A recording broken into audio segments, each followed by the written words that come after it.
Everybody, what's up? Let me take the camera off. Hey, everybody, what's up, man? Sold the truth hostage where the truth was so important, we wouldn't negotiate with lies. We would hold the truth hostage. Now, with this stream, you know, I didn't want to make it long, so it won't be that long because I think with this stream I gotta be really precise. God, you know because I've been talking about this for over 2 years. Over 2 years I've been talking about this, and you know I left this video for a request. This is another don't delete stream, because I think it's very important right now that we talk about suicide prevention. I've been doing I think I've done over 5 streams focusing on don't delete suicide prevention, because a lot of times I'm right. But a lot of people think when you're right, you're going to be gloating. You're going to be gloating all the time. Look, I'm correct, guys. No, man, you're not always going to be gloating when D-Man 50, what's up, man? You're not always going to be gloating because prediction I've been saying is that it's come true, is that, man, the suicide rate is on the rise, man. It is just increasing. The amount of men I've noticed around me, or associates that have just taken their lives, it's just unimaginable. In the 90s, man, in the 90s, suicide was more of like something you'd hear about in a film. It was something you'd hear about in a film or in the news. That's when you would hear about suicide. But now it's become the norm. Suicide is becoming a pastime thing. When I said pastime, if you're on the Discord, what I meant is it's just becoming such an easy option, to delete yourself, to take your own life, and it's being pushed on so easily. It's being pushed as just it's just a normal day. You know what I'm saying? It's just a normal thing to wake up and just what I mean, take your own life. What I mean? Just delete yourself. It's becoming a norm, because I'm gonna tell you something, man. In less than 5 years, man, in less than 5 years, I've been around, over 3 suicides, man. I've been around. In fact, no, I've been around over 5 suicides in less than 5 years, man. In less than 5 years, I've seen, or I've been around 5 suicides. And when I say I've been around, it's like someone you associated with. You know what I'm saying? If you associated with somebody, and I'm on the road right now, just to let y'all know, if you associate with somebody and they just take their lives, man, you know, in the 2000s, man, and if you notice, you know, how it's increased is that in the 2000s, the way I look at it, it's before the media started attacking men for being men. Like, if you look at the suicide rate, you notice that, man, it really started to increase around the 2010s, man. Around the 2010s, it just started the uptake, and especially the late 2010s. So around, let's say, 2016, 19, 18, whatever, it started to increase, the rate of men just taking their lives, And, I'm not a person to act like, oh man, you know, it just started, it only happened in the 2010s. Yeah, I'm not saying that. There's a lot of activity that's happened to normalize suicide. You know what I'm saying? A lot of steps have been taken to normalize it. You know what I'm saying? To normalize it, where even how when someone takes their own lives, like remember the 90s, I think, Kurt Cobain, like, when I was introduced to like suicide or something, I think it was like Kurt Cobain, a rocker. Suicide used to be like a rocker. It was a celebrity thing. You know what I'm saying? It was a lot of celebrities or, rock stars. That's usually who were tied with that type of activity. You know what I'm saying? But now it's become normalized, especially due to the fact of how drugged the American population has become, and just how removed we are from the stable family environment. You know what I'm saying? The destabilization, if you look at the math, if you do the math, I mean, the destabilization of the family has been going on since the 50s. So if you look at it, you're like there's been over 70 years of family destabilization, disruption and destruction of the family. Then you add in what came in the year 2015s, because if you were following comic books, the comic book industry and the gaming industry, where you had Gamersgate, you had the comic book industry with Comics Gate, where there's a lot of narrative and moving pieces where it was openly hostile towards straight men. You know what I'm saying? Openly hostile and anti-straight male, and a big thing is the anti-adult. Because I think if you look at the 2010s, when you look at the Me Too's, you know what I'm saying? You look at the Me Too's and Time Is Up and all those movements, what a lot of men didn't look at and understand is that one of the biggest narratives of that was basically the removal of women being deemed adults. You know what I'm saying? It was women being deemed adults. That was really what a lot of the Me Too's and all those things were about, because it was about changing the female category from no longer being adults. You know what I'm saying? Because it became about their women. You know what I'm saying? It's not about their adults. Even when you saw the Hollywood thing where with the casting couch, the casting couch. I knew about the casting couch when I was like in my late teens and 20s. I knew about it. You know what I'm saying?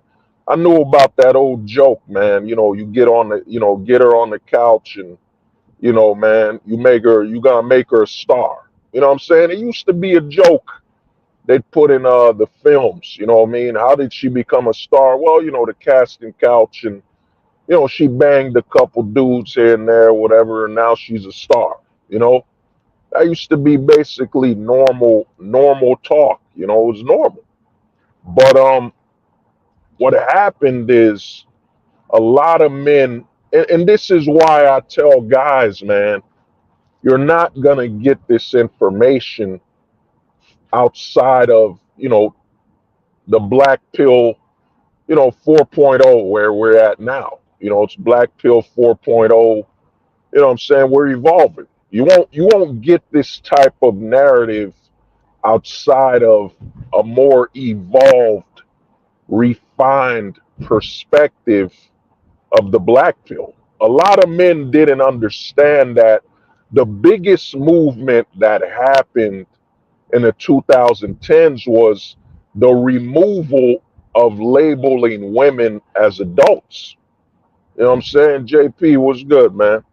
It was the removal of labeling women as adults. It became about, well, they're women. You know what I'm saying? That's it. They're women, and the actions and choices they make are not of adults. You know what I'm saying? It was about removing that adult label from women. Because if you look at the lot of social media, a lot of talk around women's issues and women's decisions, you'll notice that they've removed the adult factor. And a lot of people will be wondering, well, they still refer to them as women. Yeah, when they refer to them as women, they're talking about their maturity, as in their age and their maturity when it comes to their physical development. But when it comes to being adults, they've removed that because, and I've spoken about this for years, they've removed the consequence of adults. One major consequence adults have is cause and effect. You know what I'm saying? When you make a decision, there will be an effect. There will be an aftermath. Usually with children, they will say, well, they're too young to have known better. You know what I'm saying? They're too young to have known better and to have made a better decision. You know what I'm saying? So when it comes to minors and children, they usually remove the accountability and responsibility of their actions depending on their age. You know what I'm saying? Even if you look at the cases that involve breaking the law, you know what I'm saying? When a child or a minor breaks the law, they'll question it. They'll remove the the responsibility that will come with being an adult. You know, so what they've done in the 2010s was removing the label of adult from women. They removed that label. And if you look at all the talking points, it's about, well, we're women, we're women, we're women, women, women, women, this, women, that. They don't talk about it from a perspective of they're adults. You know what I'm saying? And a lot of men haven't noticed that. And I've been telling guys for years, man, it's borderline over 3 years, nearly 5 years, that the government claims, any child that is born not male is government property. You know what I'm saying? It's government property if said child's sex isn't male. When it comes to men, the government has to, it has to earn owning you. It has to earn ownership of a man, whether that be private prison or, marital status. The government has to earn ownership of men. You know what I'm saying? It has to earn it. But when it comes to the women and the female sex, the government calls dibs. Soon as the child is born, and if that sexual identity is that of a female, the government claims ownership. You know what I'm saying? It claims ownership. And this is also why the government is pushing, along with corporate, why they're pushing such a major push towards gender identity. You know what I'm saying? Gender identity. Because if they can get you to basically, let's say you have a child, you have children, if they can get you to basically look at your child and say, well, that child of mine is showcasing signs that they're a female. You know what I'm saying? If you can showcase to the government, well, my child, yes, the sex is male, but I think the gender and the behavior patterns are female. Once the government hears that, it can lay claim to that child. So the way the government can lay claim to a male, and that's why you got this big movement of what I'm saying, the whole trans children thing, what I'm saying, is because the government can claim your son if they can have you if they can convince you to identify your son as a daughter, then that son of yours is now government property. You know what I'm saying? And they're gonna ensure that your son is a daughter through through drugs. What is that whole hormone blockers and all that? It doesn't matter if your son is gonna participate in so-called female sports and all these events. It doesn't matter if society accepts your son who identifies as a woman. That doesn't matter, because what matters is the government and the corporations accept and honor your son identifying as your daughter. And then once your son identifies as a daughter, now the government gets an extra boost of the female vote. You know what I'm saying? The government gets an extra boost of the female vote. You know, a lot of guys, man, they can't. This is why I tell guys, man, it's very hard for you to find the black pill and to be thinking this way, to be thinking of void. You're void of emotion when thinking. You're void of seeking validation. You just want to understand things, man. When you want to understand things and you just look at it like that. I just want to understand. That's it.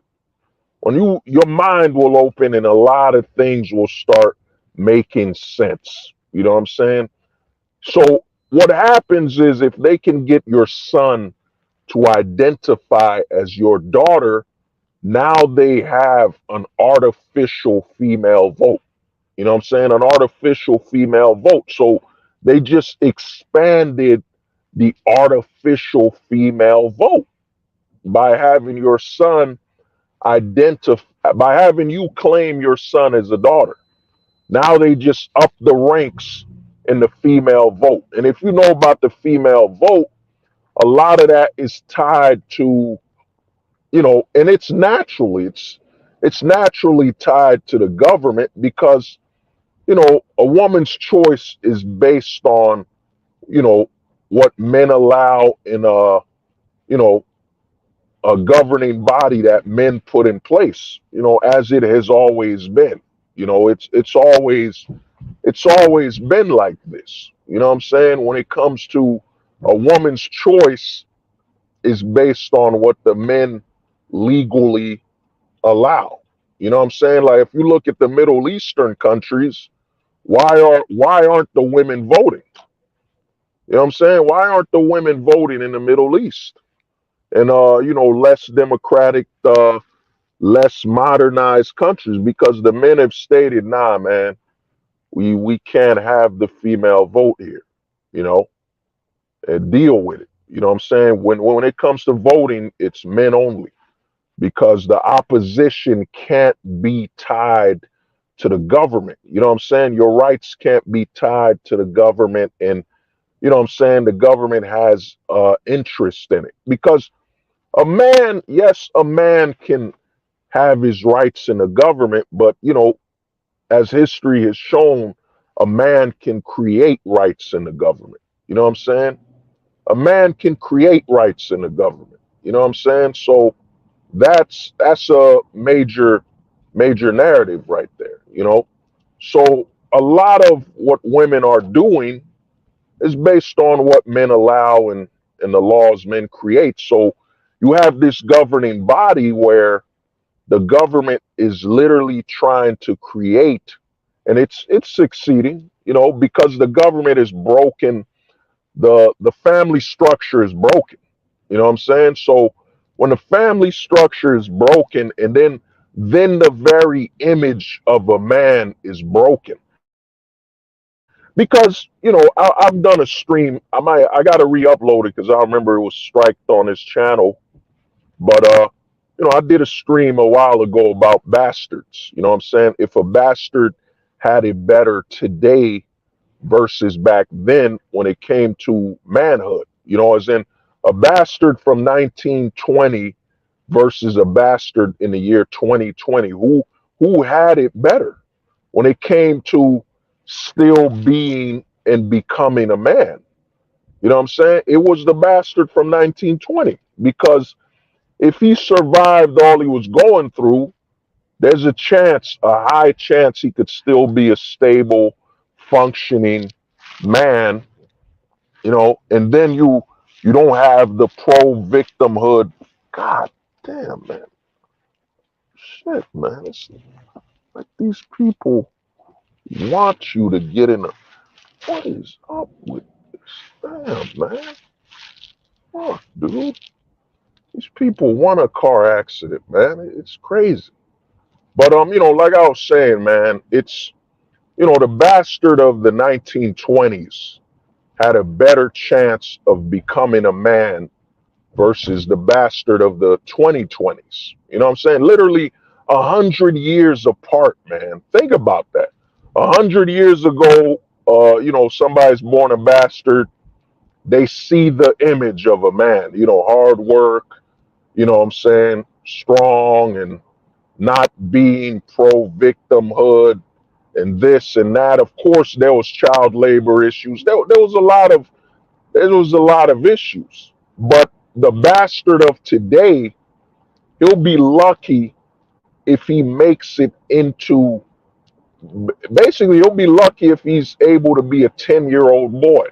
You know what I'm saying? If they don't drug him, they don't drug the literal level of stability out of his mind. If they don't drug it out of him, you know, then you have a whole society where they'd rather have some drag queens read to your children than firemen, policemen. You know what I'm saying? They'd rather have somebody playing pretend. They'd rather put up instability in front of your children than stability. You know what I'm saying? Because you're in a country now where the male image is completely deemed the enemy of the state. You know what I'm saying? It's the enemy of the state, the male image. You know what I'm saying? A stable, functioning man, that is the enemy of the state. You know what I'm saying? The state cannot, because, a lot of people don't look at it from a perspective of, what I'm saying, a perspective of, what's the word I'm looking for? Yeah, perspective of, fuck, man, I forget the word, marketing, maybe marketing or something. You know what I'm saying? If you're a politician running, how can you run and have the people dependent on you and wanting you if there's stable men within that system that will hold you accountable? You know what I'm saying? That will hold you accountable. You know, you can't maximize that. You need a void. You need a void of male stability. You know what I'm saying? You need a legal void of male stability. So, as a politician, when you show up with your suit and you went to school and this and that, you're the example of male stability. A politician, not the average man in the neighborhood. Nah, that ain't good. So that's what's happened now. Now, why do I talk about all this when we're heading towards the conversation of, don't delete? You know what I'm saying? Why the last necktie, or however you want to say it. You know what I'm saying? The wrist knife. You know what I'm saying? The you know what I mean? whatever, the last necktie and so on. So what's going on is the image of male is just being attacked at all points, at all angles. You know what I'm saying? Whether that be going to school, entertainment, the very image of male existence is at the point where, you know what I mean? There is no stability being pushed. And a lot of boys are being deemed a problem by sex. You know what I'm saying? Look at the push in the 2010s, man, till where we are now. A lot of the narrative was it just became, yeah, men mansplaining. You know what I'm saying? Everything had to do with the sex you were born as. You know what I'm saying? And it was constantly being attacked at all angles where there's a kid, I think he was like 14 or something, and he's very shy, man. He was shy or had some level, some degree of, he's very shy, and he accidentally, or he put his hand on his female classmate, and they pressed charges on him. They pressed charges on him for just touching her and asking her, "Hey, I want to be your friend," or whatever. Now he's going to court. He's going to court, man, for what I'm saying. They're trying to put an R. Kelly. They're trying to put an R. Kelly charge on him. You know what I'm saying? They're trying to R. Kelly him, man. You know what I mean? They're putting an R. Kelly charge on him. In high school. He was I forget what's that word. He lacked a lot of social skills, and he just put his hand on a girl in the class, and I think he tried to talk to her, and bam, the charges. You know what I'm saying? The charges piled up. Now he's getting an R. Kelly case on him. You know what I mean? He's getting an R. Kelly case on him, and he's in high school. And a lot of guys listening to this are thinking, well, that's bad for him, but you don't get it. The rules have changed. You know what I'm saying? You don't understand the impact and it's happened to now. There's a little boy, I think he's in like second grade or something. He's in second grade, and you know what I'm saying? They're putting a case on him for touching his female, a girl in his class. A lot of guys listening to this are saying, yo, hold the truth hostage. Okay, okay. They got their cases in high school. What you don't get is that now the high school is basically target practice. The schools, the government funded, your taxes are literally funding now a target. It's funding a factory to demonize and destroy the boys and all that. You know what I'm saying? All the male, the boys that are born male. You know what I'm saying? So now it's government funded. You know what I'm saying? That, yup, these boys, we got boys and girls going to school together. And what we've done now is that we've deemed it that we're just looking for anything these boys do that we could basically put some charges on them and then drug them, we'll do it. You know what I'm saying? So your little son who's in kindergarten, you know what I'm saying? He accidentally, tapped the forehead of a girl in his class. Bang! We putting charges on him, man. We putting charges on him. You know what I'm saying? High school, we putting charges on him. Because I've been telling guys this for over 3 years. You were born a target, man. You were born a man. You know what I'm saying? You were born male. Once you were born male, in the way the system is going, where they don't want you to identify as a male, you're a target. You're a target. You're either a high value target or low value. Now notice, that's a big talking point in the red pill. I did a whole song on it. The high value man, I did a parody song years ago on the channel. But a lot of guys thought, well, I'm a high value man. You know what I'm saying? Doesn't high value mean I'm worth a lot of money and this and that? No, man, you're a target. You know what I'm saying? You are either a high value target or low value target. You know what I'm saying? Or you're a mid, you're a mid value. You know what I'm saying? Mid value target. You know what I'm saying? You don't have enough value to be high value, but you have enough value to be, you know what I'm saying, to not be low value. A lot of men don't get that. Yo, you're a target, man. You were born a man at the, at a time where they don't want that. You know what I'm saying? And that pressure, a lot of guys that are millennials like me, or guys that are Gen Z, or guys that are, boomers listening to this are saying, yo, the boys need to toughen up, man. These Zoomers, man, these Gen Z, these Gen Alphas, they need to toughen up, man.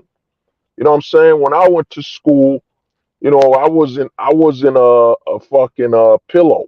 I wasn't a pillow soft guy. But now think about it. When we went to school, the rules were different. You were allowed to roughhouse. Boys will be boys. You know what I'm saying? The Zoomers, their school now is a boy is a Zoomer. It might as just be a prison cell. You know what I'm saying? They got cameras all over them. Soon as they go to school, they're being told they're the threat. You know what I'm saying? They're the threat. They're the danger. You know what I'm saying? And they gotta one little mistake. All it takes is one mistake. Evidence doesn't matter. You know what I'm saying? Because he's a boy. Evidence don't matter. A lot of guys listen to that. What's that saying? They say, well, he's a man guilty until proven innocent. Guilty until proven innocent. That's a lie, man. That's a coping mechanism. You know what I'm saying? That's the joking way of saying it. You're If you're a man, you're guilty. We just haven't proven it yet. That's it. You know what I mean? You're guilty. We haven't proven it. That's it. That is really it. That's the rate the system is going at. You're guilty. We just haven't proven it yet. There ain't no such thing as, well, guilty until proven innocent. Come on, man. Come on, dude. Look at what happened to your boy. What happened to what's his name? You know what I'm saying? Who plays Jack Sparrow? Damn, man. Why can't I remember his name right now? Damn, Johnny Depp. You look at what happened to Johnny Depp, man. No evidence needed, man. You know what I'm saying? Other guys will say, well, it's the system and this and that. No, man. Johnny Depp is a man. He's a weirdo. You know what I'm saying? But he's a man and he's heterosexual. You know what I'm saying? So he's a target. He is a target, man. There is no such thing as innocent until proven guilty, or guilty until proven innocent. Dude, you were born a man. Guilty, you're guilty. We just haven't proven it yet. Listen to the word I'm telling you, yet. You know what I'm saying? What does yet mean? That means, yo, man, we haven't proven it yet. That means one day we will. One day we will lock you up. You know what I'm saying? One day we will get enough to put you behind bars. You know what I'm saying? And you've seen this happen. Like think about there's some musicians, there's some high caliber male celebrities where you're like, dude, they keep dropping these R. Kelly charges. You know what I'm saying? A lot of women keep accusing him of accusing them of R. Kelly and them. You know what I'm saying? And they're dropping all these cases. You think the court would be, damn, man, he's a target. He's a marked man. You know, we can't be taking a lot of these cases seriously. He's a marked man. He's got money. You know what I'm saying? He's got the appearance. He lives a certain lifestyle. He's a marked man. Of course, a lot of gold diggers simp hunters, a lot of chicks trying to make some money. They're gonna come after him. He's a marked man. But the way the system works, look, we might get him this time. We might get him this time. We might get him this time. That's why I'm telling you, you're a man. You're guilty. We haven't proven it yet. That's it, man. There ain't no such thing as innocence, man. Get out of here, man. You know what I mean? You believing you were innocent. It don't even matter if your case got dropped and all that. Nope. We just weren't able to prove he's guilty yet. You know what I'm saying? He'll slip up. He'll slip up and we'll get him. We'll get him eventually. He'll slip up. I mean, he thinks he's innocent. You know what I'm saying? That's why you see all these news stations. Look at what happened to Kobe Bryant, man. Kobe Bryant was literally found not guilty. And the news stations just kept pushing the narrative, man. Look, Kobe has a history. God damn these people, man. Kobe's got a history of taking advantage of a woman when the case was completely dropped. The case was completely dropped because it's open season, man. Kobe wasn't proven to be guilty yet. So we'll just keep the story alive. Like during Kobe's death, they brought up his case, man. You know what I'm saying? They brought up his case. The news stations, the TV networks, they brought up his case.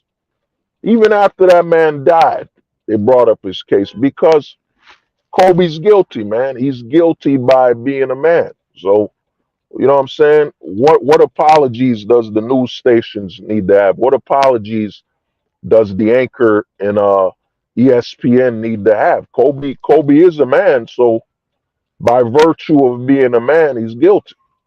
You know what I'm saying? This is why this whole guilty until proven innocent, man. That's a scam, man. That's a bunch of men buying into some BS, man. You know what I mean? Shit, you're guilty, man. By virtue of being a man, you're guilty. You know what I'm saying? Other channels and all that, they're not on that black pill. You know what I mean? 4.0. They're not as evolved. What the fuck, man? They're not as evolved, so they're not gonna be able to tell you what's going on. But basically, man, you were born a target, man. You know what I'm saying? You were born a target. This is why a lot of men, and this is why you see written on the banner, don't delete full-time ghosts. Because one thing I did, one major important aspect, you know, of the full-time ghost aspect, and what I mean, why I did that video was, how do you live, man? How do you live? The great thing about the black pill is, okay, you understand, right? You understand what's going on in society. You know what I'm saying? But now, how do you live in that society? How do you live in that society, man? You know what I'm saying? And that's where, what the fuck, man? Oh, give me a minute, man. Hold up. Fucking idiot. Fucking hit me, man.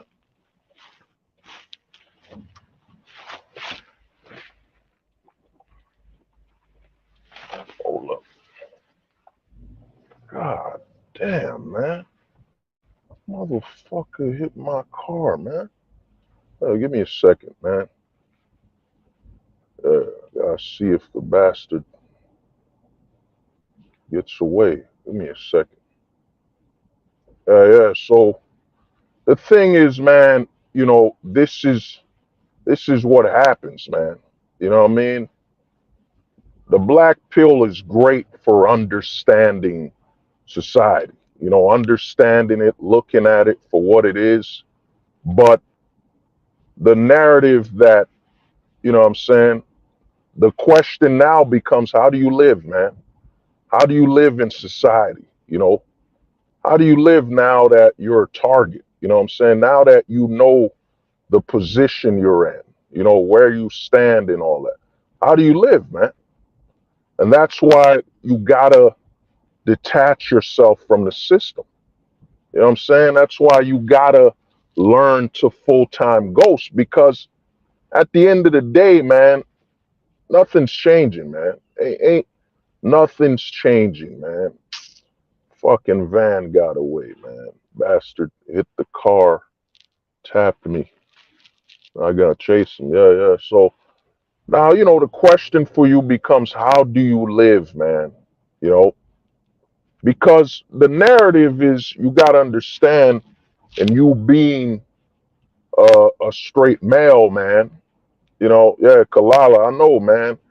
Basically, an ambulance was in front of me, and this fucking idiot behind me, you know what I'm saying, just drove past by the side of the car and bumped it. But, you know, I'll be all right. But basically, the question for you now is, man, how do you live in a society where, you know, you were born a target, man. You were born a target. Now, the you got to ask yourself, well, what are the choices? You know what I'm saying? Will you compromise your sexuality? You know, because, you know, the narrative that's being pushed on men, and it always starts with entertainment. You know, we saw how ESPN gave Kathleen Jenner, you know what I'm saying, Kathleen Jenner, a hero award. You know what I'm saying? The hero award. They didn't give that award to male athletes that were former that served in the military. They gave whatever, I forget his. That's how messed up it is that I don't even remember his original name. You know what I'm saying? I don't even remember his original name. I just know it's Kathleen Jenner, whatever. They gave him an award for bravery, a multi-millionaire that's on a talk show. They gave him bravery for you know, compromising his heterosexuality. You know what I'm saying? The bravery award. You know what I'm saying? And then you gotta remember, at the time the Kathleen Jenner got the whole bravery award thing, what state were the men in? A lot of the millennials growing up in the society was the try society. You tried, we're all great. And that big word, that big scam of a word, you deserved. You deserved it. You deserve this. You deserve that. You're special. So, you know, they, in a society where all the men, the boys growing up without a father, and a lot of validation comes from trying, not succeeding, you know what I'm saying? Or not even trying at all, just showing up. They saw all that validation. Oh my God, Kathleen Jenner is a hero. You know what I'm saying? He's a hero. He's a hero. You know what I'm saying? He's a hero for being on television, multi-millionaire at the age of, how old was he? 60? At 60 years old. Think about it. He didn't get it. He wasn't called a hero for winning the Olympic medal, for winning the Olympic medal. You know what I'm saying? He didn't get that. They didn't give him, man, you know, he won the Olympic medal for America. You know what I'm saying? He tried his best. He did such a great job. No, he won an award for, you know, compromising his sexuality. You know what I'm saying? They gave him an award. They made an example of all the straight men. Oh, y'all think y'all gonna win an award? You don't get it. You're disqualified for being a straight male. You know what I'm saying? You're heterosexual. That disqualifies you from being deemed a hero. You know what I'm saying? Being deemed anything of that nature. You're still heterosexual. You know what I'm saying? You're still stable enough to be a heterosexual male, so we can't give you an award. You know what I'm saying? You haven't been compromised. You know what I'm saying? And ESPN, you gotta remember, ESPN is owned by Disney. You know what I'm saying? Disney owned ESPN. A lot of people didn't do all the math. There's a big online, there's a major online community of people calling stuff woke. Marvel is messed up, Disney is messed up. They're ignoring that Disney's been screwed up, you know, way before the movies. They did it with sports. You don't need special effects to introduce a man who compromised his sexuality. You don't need special effects. It's far more affordable to have a Kathleen Jenner instead of introducing them in like a Marvel film or something with special effects, $200 million budget. Instead, they gave him an award. Nobody left. Nobody made a scene. Nothing. You know what I mean? He got his award. So a lot of people are late to the party. They're late to the propaganda and the agenda. They're late. You know what I'm saying? So a lot of men, and like I was saying when I started this stream, just because I'm right don't mean just because you're right don't mean you're gonna be happy with it. Because the thing is this, man, the push for male self deletion, all the elements are there. Especially one dangerous element is they've now commercialized therapy. They've commercialized mental health. They had all the athletes use the buzzword mental health, mental health. You know what I'm saying? You literally had, I think, you could correct me if I'm wrong. I think it was Paul George. Paul George said he had mental health issues because he couldn't play basketball. You know what I'm saying? He couldn't play basketball, and he said, I had a mental health issue. You know what I'm saying? That became a major buzzword. And then now you got mental health commercialized. You know what I'm saying? I won't bring up the brand, potential, my opinion. I won't bring up the brand, but there is a mental health brand where they literally had a commercial. They literally have an ad where they suggest you should seek out mental health because you got a raise. You know what I'm saying? There's literally an ad on in fact, yeah, there's an ad for better health. You know what I'm saying? Everybody knows that better health thing. You know what I'm saying? There's literally an ad by Better Health where a guy said, I got this new job, man. I got this new job, and I'm not 100% certain I deserve it or I earned it. You know what I'm saying? I have a mental health issue. You're like, wow, they have commercialized. Right now, mental health is literally at the rate of fast food.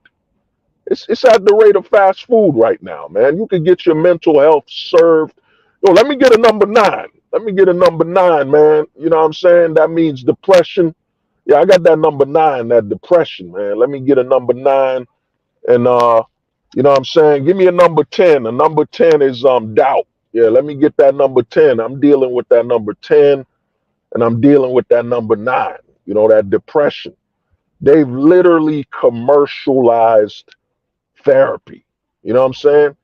Therapy ain't something you go to the doctor to get recommendations anymore. No, man. Therapy is now like McDonald's. You know what I mean? When I watch them Better Health commercials, man, I'm like, wow. Wow, man. This is just unbelievable. Oh, I can choose my own therapist, and that therapist is like my best friend right now. And you're like, wow, man. They've now commercialized therapy. Mental health is now commercialized. You know what I'm saying? You get to choose a therapist that you enjoy and you like. So if I'm mentally ill and I'm suffering from a mental issue, as in my mind is out of whack. So how do I choose? Like, how will I be mentally stable enough to choose a therapist? You know what I'm saying? Am I not mentally compromised? So how am I gonna choose a therapist? And I know they're all qualified, whatever, but going in, if I'm mentally compromised, Like, you know what I mean? How can I choose? How can I choose someone that's right for me when I've been mentally compromised? But hey, man, you know what I mean? It's a product, so it makes sense. You know what I'm saying? It makes sense. It's a product, so damn, fuck. Yeah. You know what I'm saying? So, it makes sense. It's a product. So, they've now mental health is basically like fast food, man. All the elements are here, man. All the elements are here to further push, you know what I'm saying? Further push towards self-deletion. You know what I'm saying? All the elements needed are here. You know what I'm saying? You literally have an entire system telling you that, you're the problem. You being a man is a problem. Then you have ads all over the internet telling you that you have a mental health issue if you can't you got a mental health issue if you can't play basketball today. You know what I'm saying? You can't play basketball today. Oh man, yo, I was balling, man. Shit, man. Usually I don't miss that many free throws. Oh, dude, you got a mental health issue, bro. That's why you're missing all these shots, dude. You got a mental health issue, man. You should seek out some help. You should seek out a doctor. You know what I'm saying? Because you got mental health issues because you can't play basketball, man. You know what I'm saying? You can't play basketball. You got a mental health issue, man. You know what I mean? That's where we're at now. And all the elements have come together to literally, if you look at a man, you're being pushed on all sides to basically, delete yourself.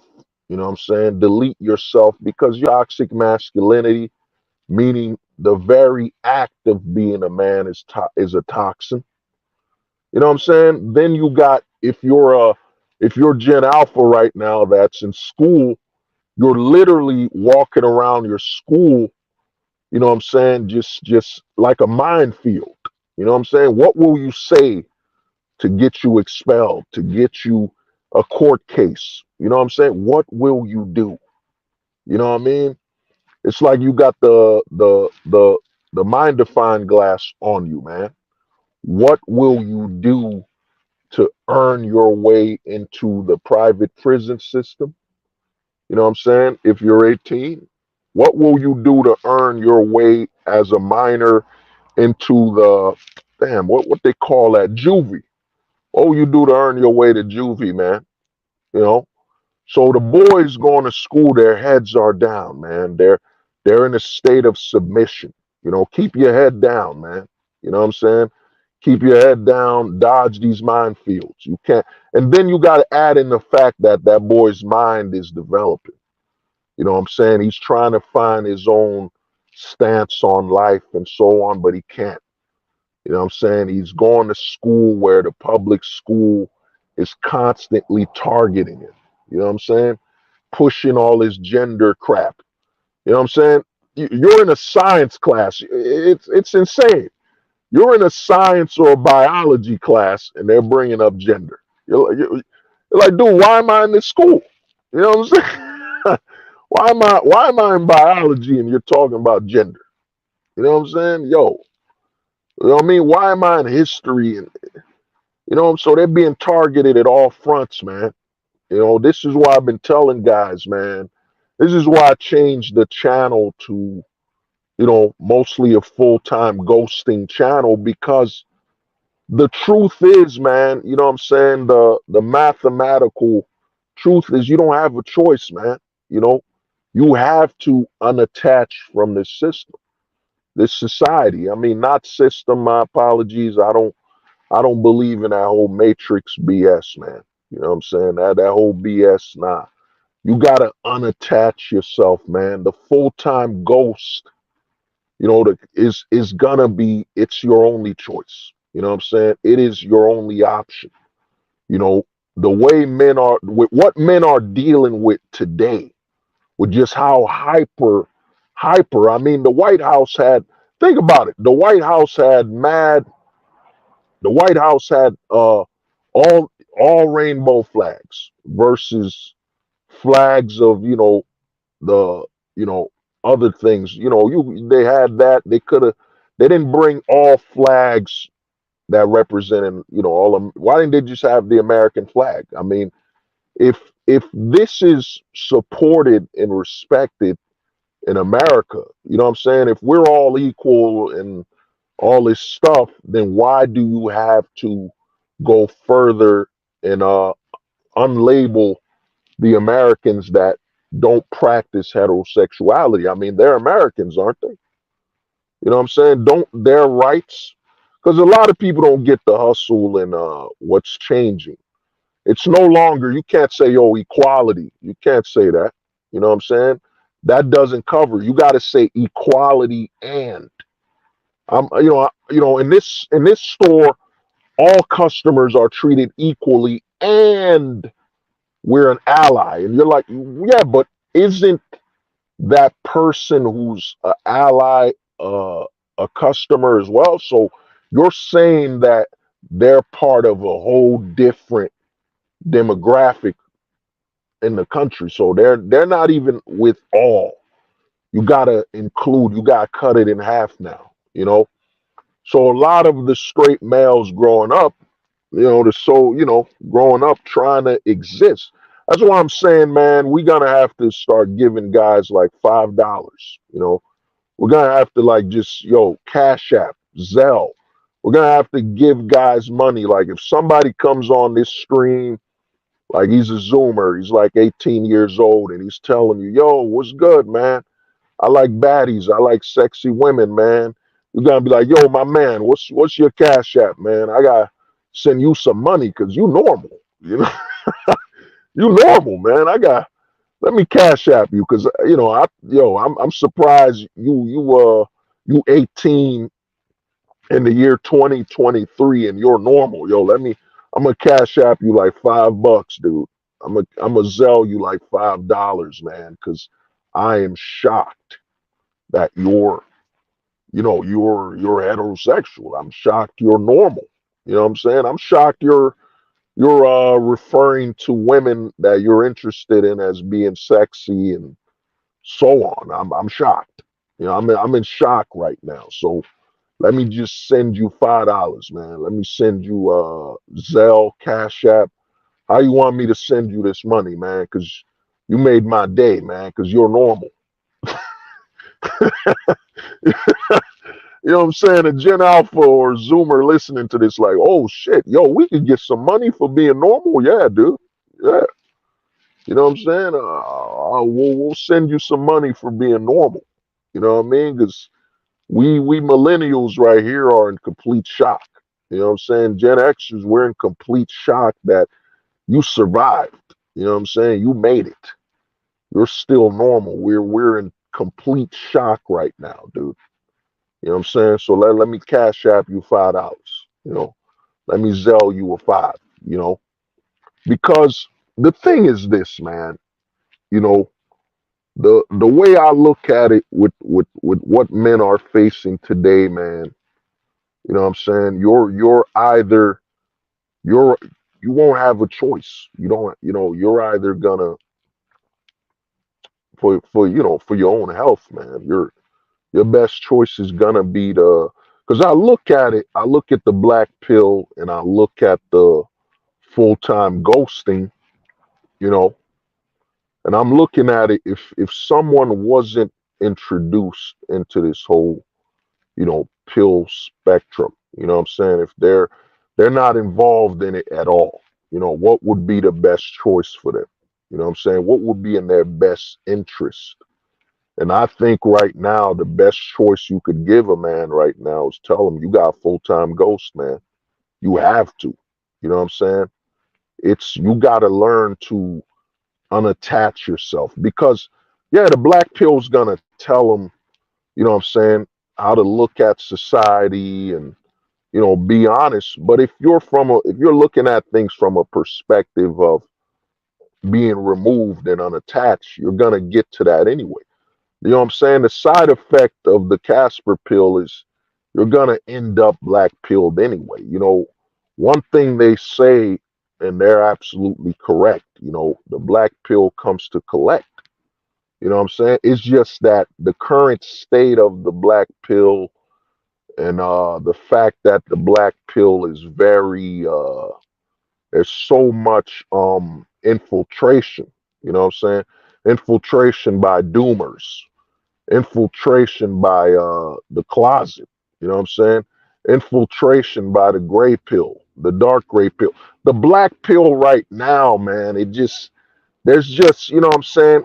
There's just so much garbage around it. You know what I'm saying? It's like, you're going to tell a man to go in the garbage to find something clean, you know? You know what I'm saying? Why? You're going to tell him, well, go into the garbage, man. There's something called the black pill for you in the garbage. He's got to get past all the infiltration.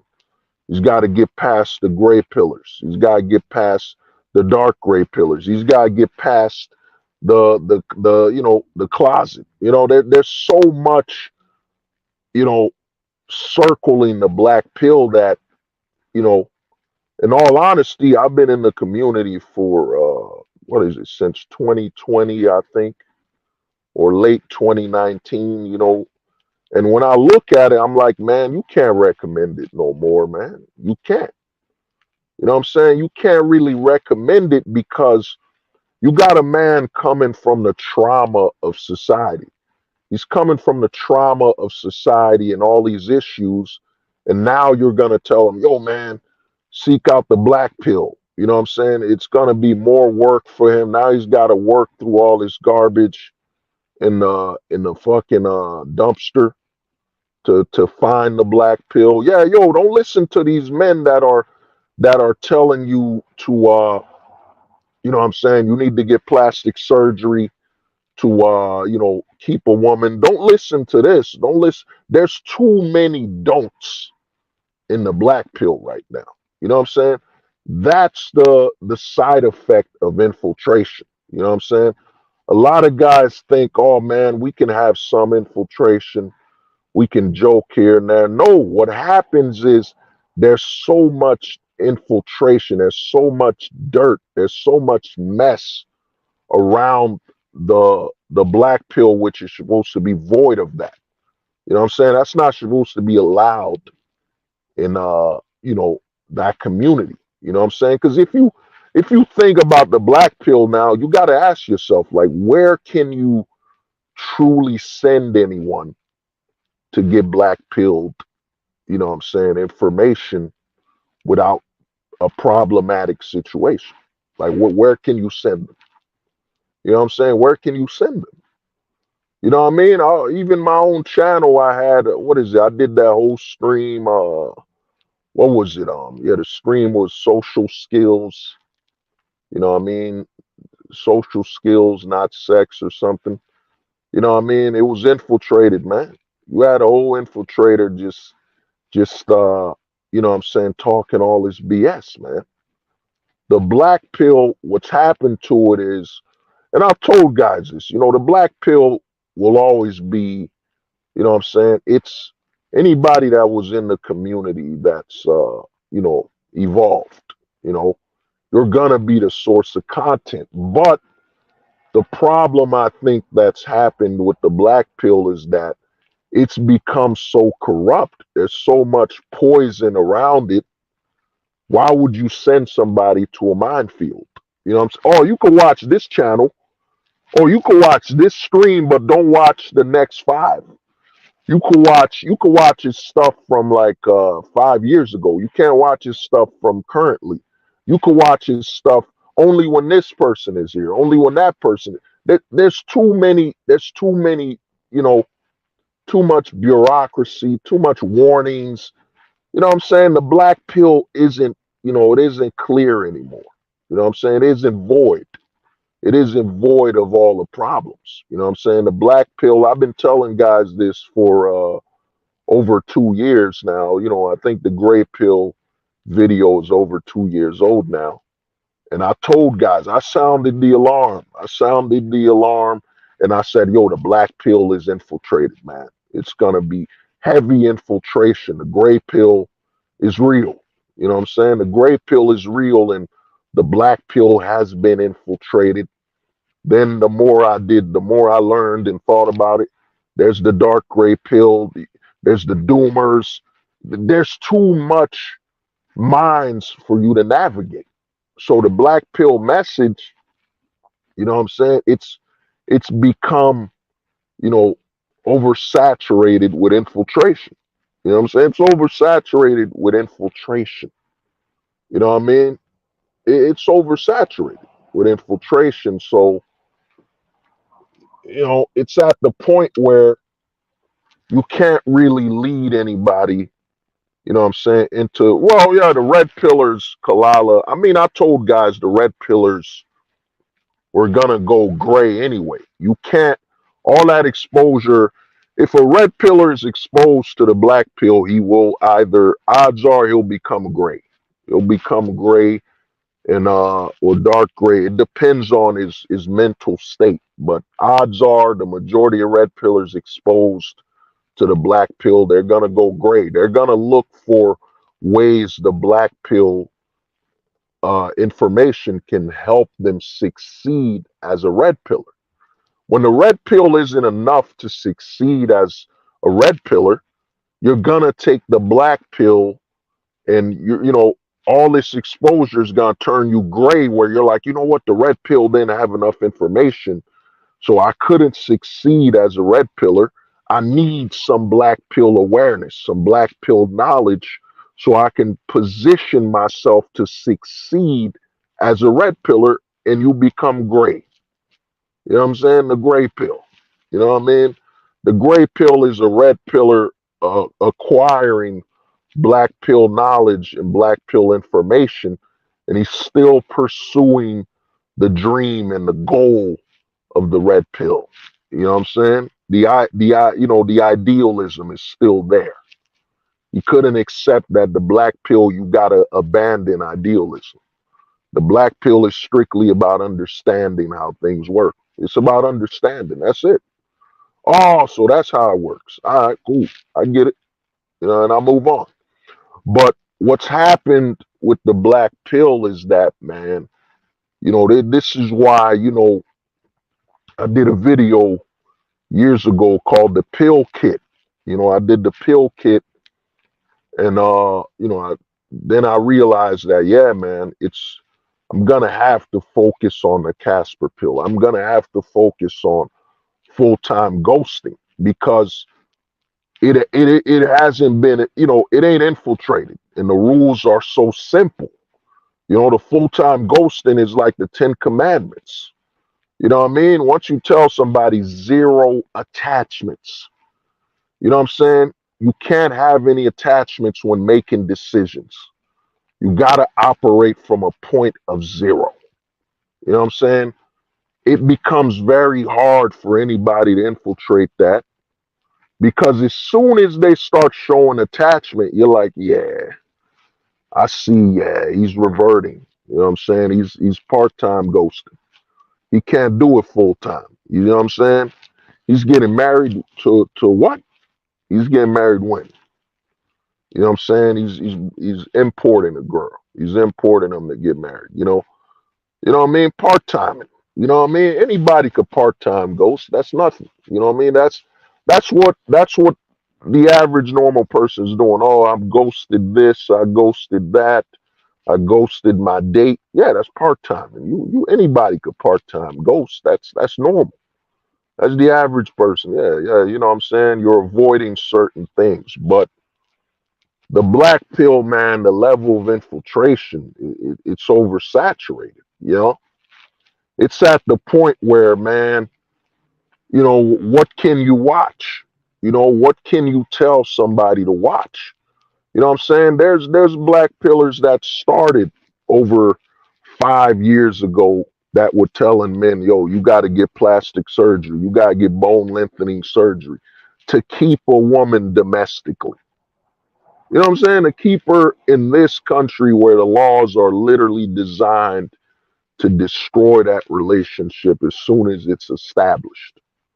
You're gonna tell a man to do this, you know. So, in all honesty, man, what's happened with the black pill is, you know, if you find it, that's one thing that stayed true about the black pill is if you find it, man.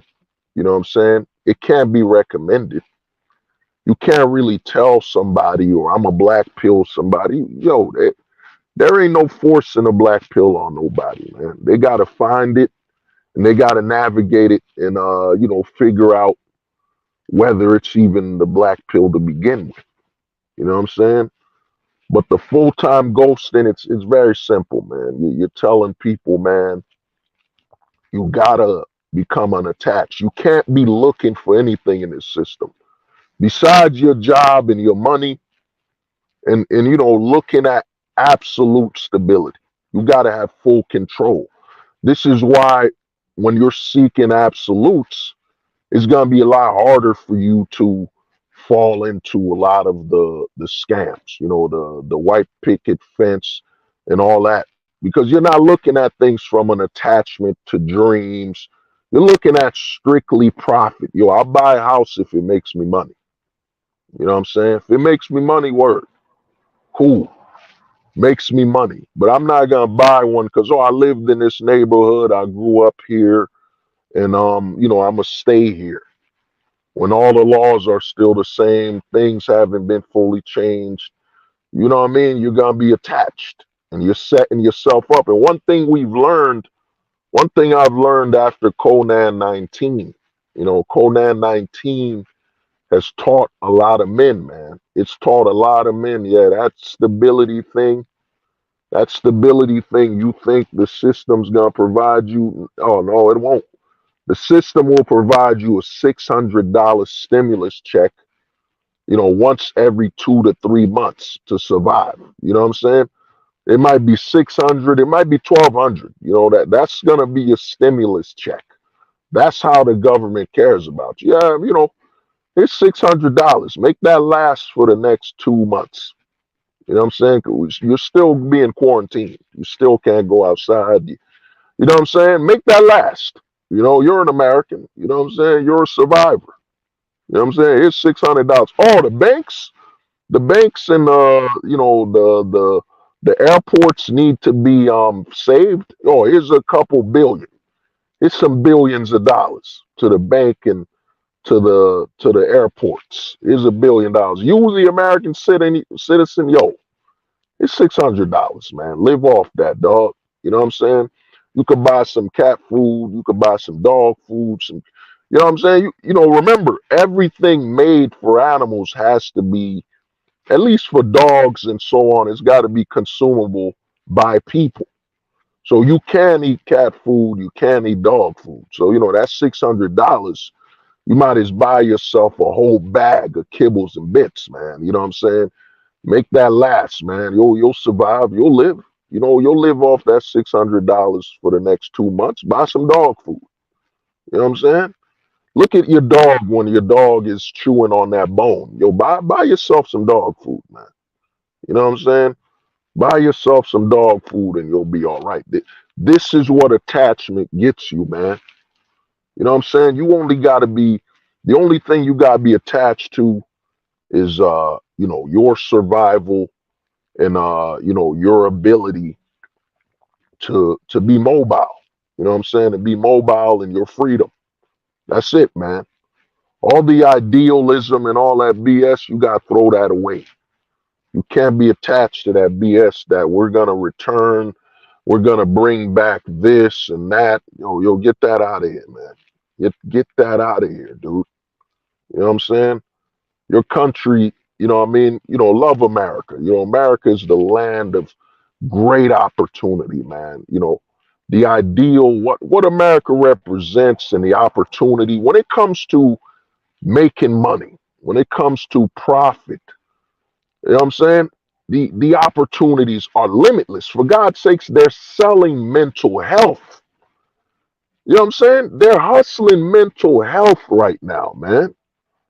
That's how much opportunity you got in America to make money. Anything could become a moneymaker. Yo, you know what? I'm gonna start a company where, you know, people that are so-called mentally ill, you know what I'm saying, they're gonna schedule their own therapist, and if they don't like the therapist, they could just leave, because we got others. You know what I'm saying? Maybe you didn't like that therapist because she wasn't sexy. You know what I'm saying? So we gotta give you the sex. You could choose a sexy therapist. You know what I'm saying? And she's gonna, you can make sure that she only sees your head when you talk to her. Like, yeah, how do I become a better person? Say it slowly. You know what I'm saying? It's a lot easier for me to get a better mental health if you speak to me nice and slow. You know what I'm saying? And move your lips nice and slow. You know what I'm saying? When you're talking, talk to me about mental health. Oh man, this is like a free OnlyFans. Yeah, yeah, slowly. Yeah, now put a pillow behind your head when you're talking. Man, you know what I mean? Put a pillow behind your head when you're talking. Because you know what I mean, you know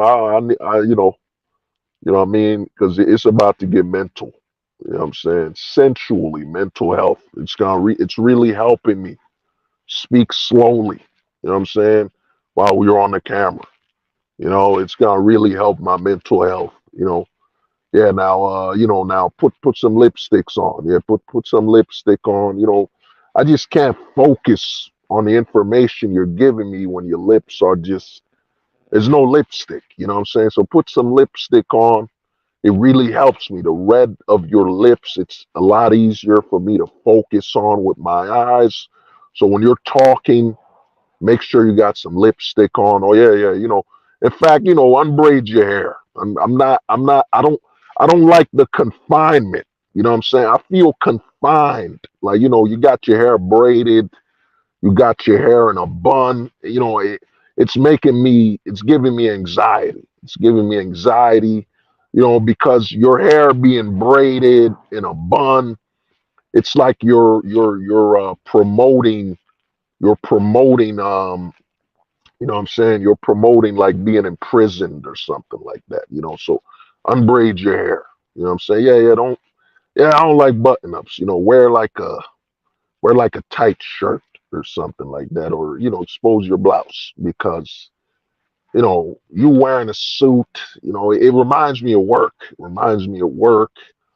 All that hard labor. I need you to change to something more casual. You know what I'm saying? Something more casual.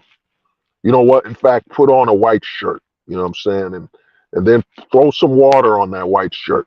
You know what I'm saying? Something about the moisture on the shirt. It relaxes me. You know what I mean? Turning that online therapy and mental health session to basically a cam girl section. You know what I mean? Session. You know what I mean? So that's what's happening. You know what I mean? That's good for my mental health. You know what I mean? But yeah, that's what's going on, man. So now another reason this is troubling because man, in less than 5 years, I have seen or known or been around, told about someone deleting themselves. You know what I'm saying? Someone taking their life. You know, less than 5 years, and it's becoming more common. And now with the push for commercially available mental health. You know what I'm saying? You could get it online. A lot of guys don't understand. And this is where the black pill would help you is that how can someone in this system give you advice on how to better live in the system when their perspective of the system is that of someone that is of a lesser pillar, you know what I'm saying? Lesser pillar, you know what I'm saying? Or they're so-called blue pilled, whatever you want to call it. Because think about it. The majority of the therapists that will be giving you therapy, they will either be blue pilled, they'll either be pink pilled, red pilled, or they'll be nationalistic if they're not in the pill spectrum. They're going to look at the system from a perspective of we got to get you to fit in. You know, I've been saying this for over 4 years. You know what I'm saying? That's why a lot of people tell me, "Oh man, hold the truth. You come up with all these terminologies. You got to understand, man. If if the women are the agents of the system, okay, they're the agents. I say the women are the agents, right? And if the PUAs and these type of men, they're the guiders. They're here to guide you back into the system. The PUAs, your Andrew Tates, your all these dating coaches and all that BS. They're guiders. They're here to guide you back into the system. You know what I'm saying? Then you got the women that aren't or sim hunting, whatever. And then what is the psychologist? What are they? They are basically here to aid you in fitting in the system. They're here to fit you in the system. You know what I'm saying? So the majority of these now, if you the majority of these psychiatrists, they're here to. In fact, a better word would be they're here to train you to fit in the system. Yeah, that's a better way to say it. They're here to train you to fit in the system. That's what a psychologist. Because think about it. You go talk to a psychologist. You're like, you know what? My life isn't going so well. I can't find love. I can't find purpose. And what will the psychiatrist tell you? Well, your problem is you think too much. Your problem is you're looking at the failure of others rather than your experience. You know, you still have a chance to win and succeed in the system. The psychiatrist's job is to get you to fit in the puzzle. You know what I'm saying? Get you to fit, get you to be a piece that fits in the system. This is a psychiatrist's job. You know what I'm saying? Oh yeah, yeah, yo, Kalala, here, take this medicine. It's gonna it's gonna make things a lot easier for you to return to the system, be happy again. You know what I'm saying? That is the psychiatrist's job. Their job is to make you fit back in the system by any means, whether that be drugs, whether that be them talking to. Now, now, if it's really now, here's the thing. Now, if you truly have a mental illness, you truly have some problems like what they call it. Damn, I forgot that word. If you got some psycho tendencies, bipolarism, schizophrenic. If you got true, if you got true mental issues, yeah, you're gonna go there. Even I mean, they'll help you within a certain way. They'll help you. You know what I'm saying? You gotta remember, weed isn't legal. You gotta remember that you're in a consumer-based society. I'm not against capitalism. I'm not one of those people that, oh man, capitalism is bad and we need to all share the same bananas. You know what I'm saying?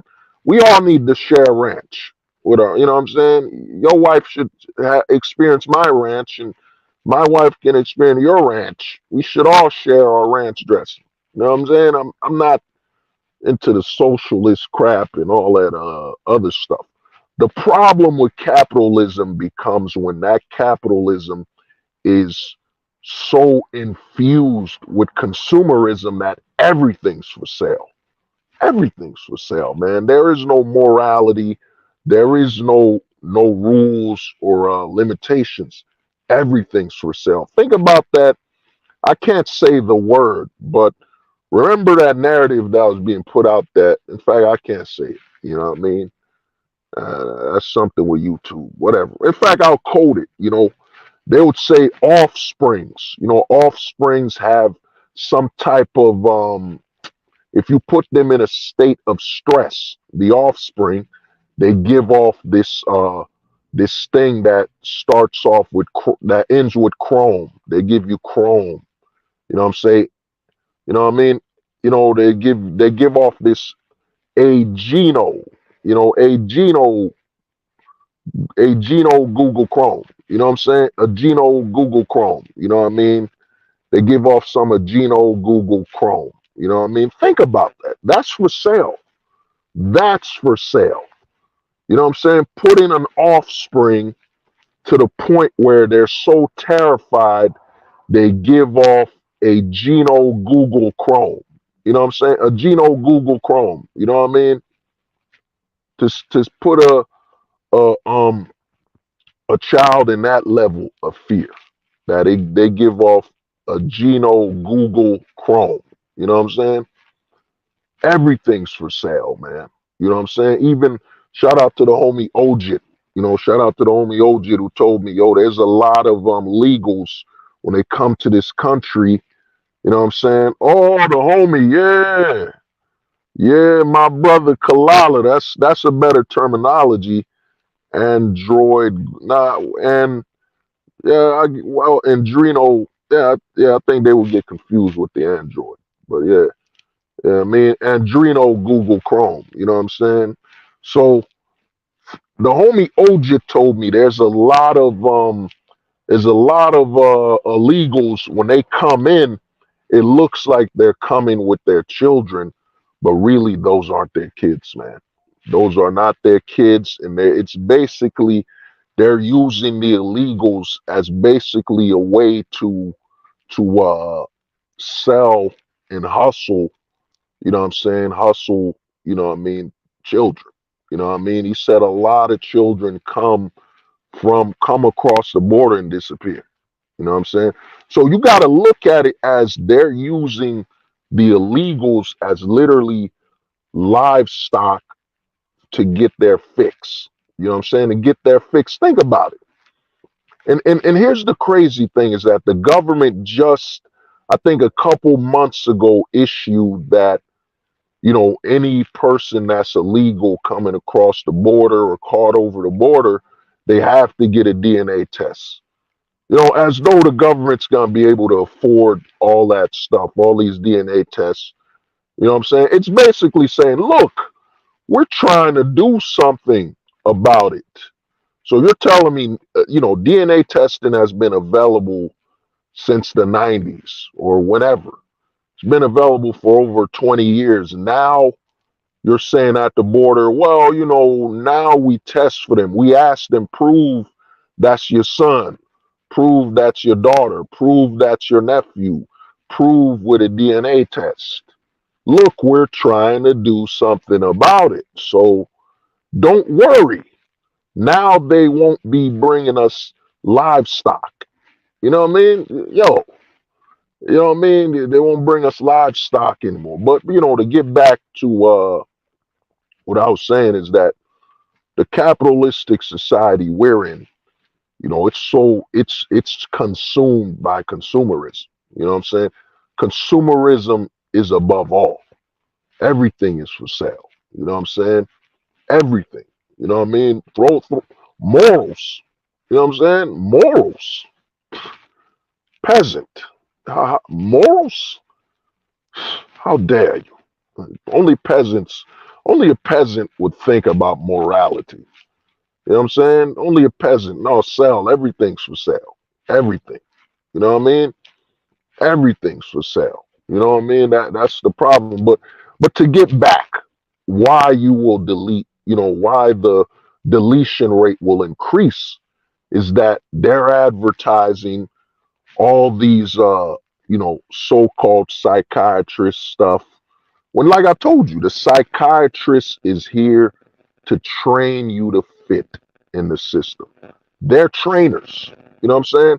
You look at a psychologist, they're trainers. They're here to train you to fit into the system. And if you don't fit, they'll make you fit. Drugs, recommendations. You know what I'm saying?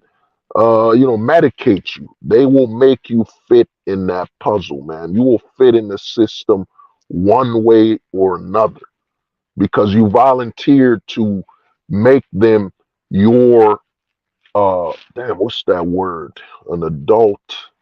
What is an adult to their children? When they need you to sign that signature. I can't remember. Guardian, it's not supervision. There it is, supervision. You see, when you go to a psychiatrist, you make them your supervision. You transition your authority. You give your authority to your body, to them. You know what I'm saying? That's the goal. Yeah, look at that forced hospitalization. Yeah. So the goal, and they're making it easier. They've made all the athletes, all the celebrities. Mental health is one of the biggest grifts ever. I'd say the biggest grifts right now, the biggest grifts is, of course, body positivity. You know what I'm saying? Body positivity. Then, second to body positivity is mental health. Mental health is the ultimate hustle. Anybody could get fat. Think about it.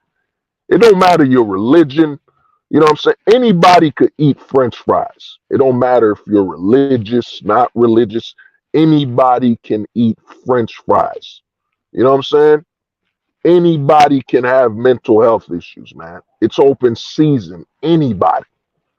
You know what I'm saying? Any ADHD, you know what I'm saying? Even if you were born with more juice, you know what I'm saying? More juice. Like I had a homie in high school, man. That dude had the juice, man. He could play basketball all day, all gym, and come out still be super energetic. And you're like, damn, that dude had the juice, man. He had the juice. And a lot of people think ADHD. I'm not saying all of it's wrong, you know what I mean? All of it isn't, some isn't accurate. But you got to remember that we come from, and it ain't too long ago, we come from, we evolved from, before there was technology, our ancestors had to hunt, there was no electricity. So some of our ancestors had more of a motor. Some of our ancestors had more of a motor. And I think the problem, and I'm gonna give you an example with what the homie put up, Kalala HDHD. I think it's kind of like this. I think someone that has ADHD, as they call it, it's someone that's operating on a faster scale as a human. You know what I'm saying? They think faster, they move faster, they got more energy. It's kind of like, let's say this, you're listening to my YouTube video, and you're listening to my YouTube video at 1.5 speed. 1.5, so it's faster than normal. And I think the problem that's happening to all the people that have so-called HD, ADD, ADHD is that the people around them are too slow. You know what I'm saying? The people around them are too slow because think about it. You're trying to force someone with more energy. You know what I'm saying? And I had a homie in mind, I went to school where they drugged they drugged a lot of people, you know what I mean, at the schools I went to, you know. Think about this. You got somebody that operates at a faster rate, and you're telling them, well, you being this fast, you having all this energy is wrong. You know what I'm saying? We can't keep up with you, so it's wrong. Something's wrong with you for not slowing down to be a part of our level. You know what I'm saying? That's really what it is. A lot of those people that have ADD, they got to do things at a faster rate. They can't watch YouTube on normal speed. They got to watch it on faster than normal. You know what I'm saying? They operate faster. It's kind of like you're Batman and you're talking to the Flash and you're like, yo, Flash, you're too fast. You're not normal. Something's wrong with you, Flash. Why aren't you as slow as me, Batman? You know what I'm saying? Because think about it, man. Our ancestors had to hunt. You know what I'm saying? Some of our ancestors, had more energy than others, and they bred and they passed it on. They passed on that extra tank, that extra speed, that extra juice. You know what I'm saying? You got Batman telling the Flash, Flash, you're too fast. Something's wrong with you. Take this medication, Flash, so you could be slow just like us. But I've spoken to some dudes I know that had ADD, man. They're like a goddamn DVD on fast. You know what I'm saying? They move faster. They operate fast. Instead of encouraging them like, yo, there's nothing wrong with you, dude. You're just so fast thinking. We gotta approach you with speed. We're gonna put you in a class with nothing but people that operate at your speed and your pace. Instead, we're gonna punish him. You know what I'm saying? We're gonna punish him because he's not slow like everyone else. You know what I mean? He's too fast. He thinks too quick. He's got too much energy. Instead of understanding, well, he can't play gym regularly. You gotta burn him out. You gotta increase his activity. You know what I'm saying? He can't play gym like the other kids. You gotta wear him out. You know what I'm saying? Instead, nope, man, drug him up, man. Drug him up. And here's the thing about the drugs is that we all have different bodies and such. So how are they gonna drug you into a one size fits all? Here's some Adderall. Here's these drugs for one size fits all when most of us are very different. You know what I'm saying? Extremely different. So how can you have a one size fits all drugging program? You know what I mean? One size fits all when we're very different. You know, many of us are super different. So this is what's going on, man. You know, but to get back to things is that they've commercialized everything, man. They've commercialized you compromising your sexuality. They've commercialized. They've created a different demographic. You know what I'm saying? A lot of people don't get it. They've made a demographic that's completely different. Think about it. All year round, you hear, everyone should be treated equally. This company does not discriminate. You know, anybody who enters the store will be given respect and so on, so long as they're mentally stable. Then they say no, plus we don't, we're allies. We're allies too. So they're literally putting the people that aren't heterosexual in a completely different category. You know what I'm saying? So they're literally saying that, well, when we say equality and we're going to treat every customer the same, you know, we got to go above and beyond, and we got to mention the allies and, the other sexualities and genders because they're different. They're completely different than the public in general. You know what I'm saying? So they've created that section. Because I mean, if you go to a store where we don't discriminate, like let's say you got a rainbow rider of a cousin. Your cousin's a rainbow rider. You know what I'm saying? You gotta bring them to the store with you, and you gotta expect they're gonna treat y'all the same. You know, It's normal for you to think, all right, they don't discriminate at Target, man.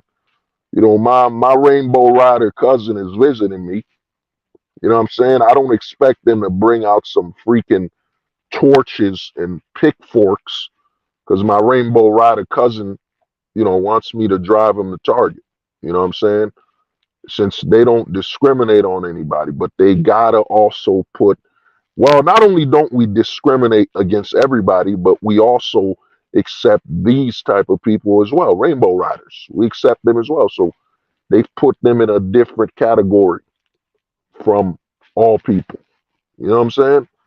It just adds extra burden that makes no sense. But it makes sense when you got an agenda to have many people compromise their sexuality, what I'm saying, transition, and then, eventually delete themselves and all that and head towards the psychiatrist.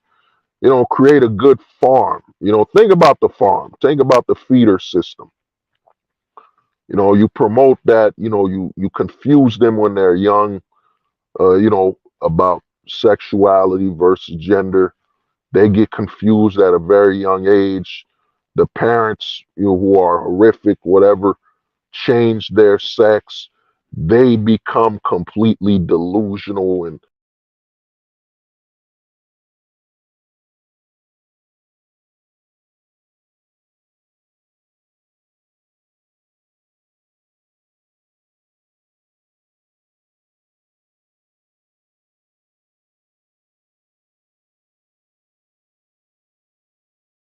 for some reason it got off. But yeah, yeah. So it's a feeder system. So they they alter their way they think at a young age. They have them compromise their sexuality. And once they wake up, they're thinking they're a girl when they're a boy, whatever, and they realize no one's, people aren't accepting it. They thought it'd be far more acceptable, but the damage has been done. Their private parts are gone. Now they go towards the mental health sector, the psychiatrist, and so on. And now the psychiatrist has to drug them, or they will delete themselves. So now the big pharmaceuticals get money, and the psychiatrist drugs them, makes money. And eventually, if they're gonna delete themselves, they might have put themselves as organ donors. So what I'm saying? The whole math. You see the whole math in front of you. You see the whole setup. You know what I'm saying? To profit off the whole thing. It's a circle. So a lot of men right now, and I would say this to anybody, is that, man, you gotta check up on people, man. Even a simple anybody that's close to you, just text them a what's up, what's good. Anybody that you associate with, or some family you still talk to, just shoot them a quick text. What's up, man? What's good? How's everything? That's it. You know, because, man, it's happening, man. It's happening so close, man. It's becoming so normalized where somebody's just saying, man, I had a horrible day at work. I'm gonna go delete myself. You know what I'm saying? You know what, man? There's no reason to keep going. I'm gonna delete myself. Society won't validate me because I'm a straight male. I'm gonna delete myself. This is what attachment does to you, man. When you're attached towards what I'm saying, towards luxuries, you're attached to their validation to validate you. You're gonna at some point you're gonna ask yourself, at what cost? At what cost must I obtain their validation? You know what I'm saying? At what cost? You know what I'm saying? At what cost, man, must you obtain their validation? At what cost? You know what I mean? So it's eventually that's the question. Oh, Black Circle was good, man. What's up? You're gonna at some point you're gonna be at what cost?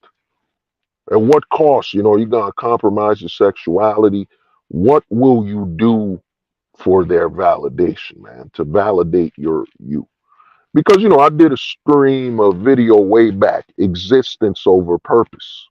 You gotta understand that purpose, there's a set of validation. Purpose is ever changing. It is ever changing.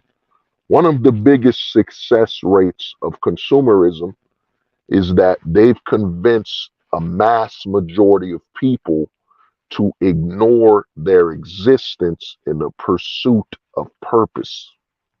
You know what I'm saying? And purpose changes every decade. Purpose, not only decade, but culture, laws. Think about it. You know what I'm saying? If you bring a guy from let's say you bring a dude from the 60s, very hairy guy, doesn't shave any part of his body at all, and bring him to the year 2023. Will he be able to fit the so-called the purpose they believe a man should have, and the ideal image of a man right now? You know what I'm saying? Will he be able to fit? He won't.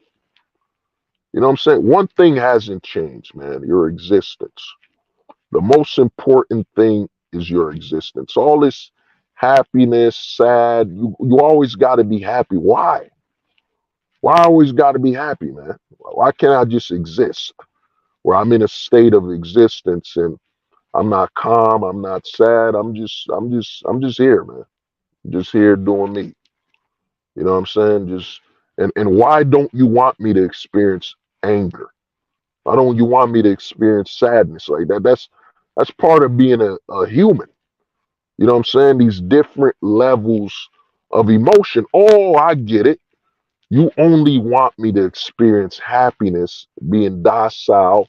You don't want me to experience sadness and realize, yeah, sadness is you know what I'm saying? It's a phase, it's natural. You don't want me to just accept what's natural about me. You want me to focus on this. I got to be happy 24/7, like it's natural. Like you wake up, and just I got to smile. I got to be happy. Just and I gotta express this definition of happiness that they deem as happiness now. Big smile on my face, jumping up and down like a damn rabbit with joy. You know what I'm saying? That's what I gotta be. You know what I'm saying? When the definition of happiness is different for some people, man.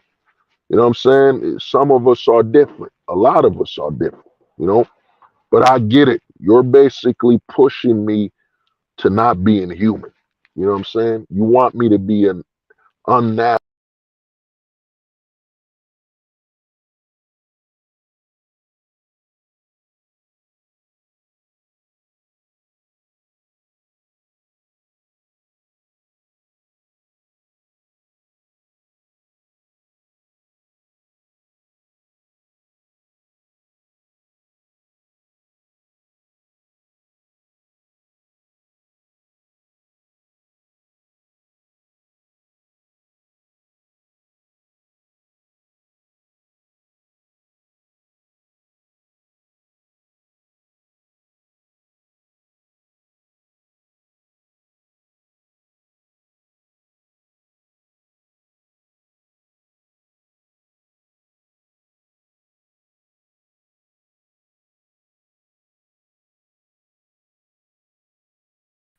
Uh, my bad. This joint went off for a minute. But yeah, I'm about to wrap it up with a few things. But the thing you got to understand is, man, my bad. It's sometimes it's StreamYard, man. I'm just outside. I got a good signal. It's just that StreamYard acts weird at times. But basically the thing is this, man. They want you to be dehumanized. Think about it. What they've deemed acceptable is happiness. They're basically telling you the level of emotions they accept from you. They want you to dehumanize yourself and limit your expressions. One thing I've learned is, if you sad, just go through it, man. Don't even fight it. If you in your home privately, you start crying and tear up, let that pass and move on, man. You know what I'm saying? If you're just angry, you know what I mean? Do something with that energy that comes from anger that's positive. You know what I'm saying? You might angrily play some video games or something. You know what I'm saying? It's energy. You know what I mean? You'll calm down. You don't let that what you do is you don't let that expression or those feelings control you. Don't let it lead you. But you can just utilize it for the time being. You know what I'm saying? I've done some things angry. You know what I mean? I've done some things sad. I've done some things. What is it? Happy, whatever. You know what I'm saying? I play. And here's the thing about those emotions is that those feelings is at times those feelings don't even reflect what you're thinking. You know what I'm saying? You could be playing somebody in a video game happily, but you're mad angry, man. You're upset. You know, you're upset, but the expression and feelings you're showing is happiness. But you're not really happy at the moment. You know what I'm saying? It's just what's going through you right now. The feeling of happiness, and you're losing in this game. You getting beaten badly, and you're upset, but you're not upset when it comes to your feelings expressing. So you know what I mean? So to me, man, you gotta understand. And you know, the state of things right now, man, if you don't unattach yourself to their validation, you know what I'm saying? If you don't prioritize your mobility and your freedom, you know what I'm saying? If you don't go full-time ghost, man, you will end up in a scenario where, yeah, delete yourself. That's what they're pushing. They're pushing that as a goal, as an achievement. Even how they talk about certain celebrities. You're like, dude, he overdosed, man. He used too many drugs, man. So he murked himself. You know what I'm saying? He took himself out. They act like when somebody overdoses, and it's not clinical medicine. Like if someone took too much medicine from their prescription, okay, you know what I mean? I can feel some type of way. I can feel some sympathy. But if you're Juice World, the rapper,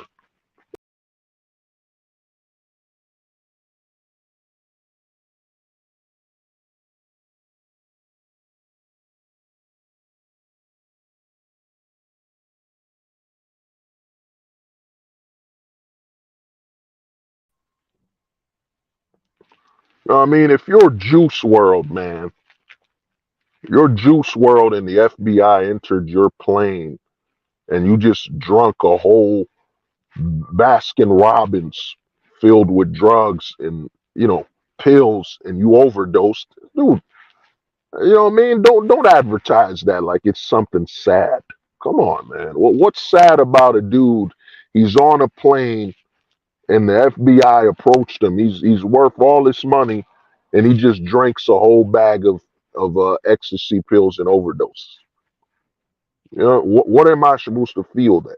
Am I supposed to feel sad, or am I supposed to feel something for somebody who deleted themselves? You know, that's the problem. They've now attached sympathy to somebody destroying themselves. You know what I'm saying? Like you're supposed to stop your day. Oh, my Juice World passed away, and he, he took all these pills in a Ziploc bag and just drunk it all. Oh God, the sadness of this moment. Oh, it was just so sad the way Juice World went out. It's like the bags in a Ziploc bag, all those pills, they just jumped inside of his mouth. He had no choice. He couldn't control it. You know what I'm saying? It's like when Mac Miller died. I was like, oh, okay. Well, what about it, man? He took himself out. You know what I mean? Once they have you sympathize with somebody who destroyed themselves, man, you know what I mean? Destroyed themselves purposely without any sign of they're in trouble or they're in an extreme state of problems. Dude, I don't care, man. I don't care, bro. You know what I'm saying? The Juice World death, I was like, okay, what about it, man? Why is this such a big news? Dude, he's an idiot. He took a Ziploc bag of ecstasy pills by himself and just drunk it all because he was scared the FBI was going to catch him. He wasn't brave enough to accept accountability for his stupid actions of flying around in an airplane and then going online, you know what I'm saying, doing these drugs and all that. All your music is all this stuff. You want me to feel sad? Come on, man. When he passed, I was like, whatever, man. What's new? You want me to, you want me to feel sorry for that? Like his death is the same as Tupac, who was in a car. Even Pac's death, when you think about it, he jumped the guy, then he drove and they shot at him. You're like, Pac's death when he died, I never, I mean, I don't think I really looked at it like, when I started understanding how he died, what I mean, I started looking at it and saying, I don't, what I mean, I don't feel as sad. I don't feel what they want me to feel. You know what I'm saying? If you want me to be sad that, Tupac died after jumping a guy, You know what I'm saying? After jumping a guy who was you know what I'm saying, who was in a gang or whatever, but you just jumped a guy. And then he came back, they came back and you know, they shot at you. I'm like, oh, okay. Well, what you think's gonna happen? You know what I'm saying? Common sense will tell you, yo, man, I'm not gonna jump a random guy and not expect them to retaliate. You know what I mean? And then I'm so well known, like you know, I'm not some unknown guy that could disappear. No, I'm well known. I'm Tupac. Jump a guy and then bow, bow, bow. You know what I'm saying? That should be expected. They want you to sympathize for stupidity, man. They want you to sympathize for stupidity. And the thing is this, man, a lot of people when somebody like Tupac died, a lot more people just wanted more music from him. They didn't necessarily want the man alive. You know what I'm saying? They wanted more entertainment. Remember, it's a consumer based society. Capitalism driven by consumption. So a lot of people didn't care about Pac's life. You know what I'm saying? 'Cause if they cared about his life, they would have been a lot louder when they saw him on the path towards self-destruction. You know what I'm saying? But once he died and they could no longer consume music from him, new music, and consume him as a source of entertainment. You know what I'm saying? You gotta look at the public like vampires. You know what I'm saying? And entertainment is the life source. Well, not entertainment, I mean consumption. You know what I'm saying? The consumer, in fact, no, not a vampire. The consumer is like like Kirby. You know Kirby from if you know about Kirby, he just absorbs everything. The consumer just is designed to just absorb and absorb. And once you take away something from them that they just want to keep feeding off of and keep consuming, now they're angry. You know what I'm saying? You know, a lot of people were upset. They weren't making all that noise when Pac was in jail. You know what I'm saying? And all that stuff. But once Tupac passed away and could no longer entertain them, then all of a sudden there's a lot of outrage and anger versus, yo, he's in a beat, he's rapping in a starting a beef, there's potential violence here. We gotta make an outrage. We gotta march, we gotta walk before he died. Instead, nope, he died. Oh man, no more new music from Tupac. No more entertainment from Tupac. Now we need to march outside. We need to yell and scream and all that stuff. But when he was alive and we saw where he was heading, we didn't make all this noise. You know what I'm saying? We wanted to continue consuming.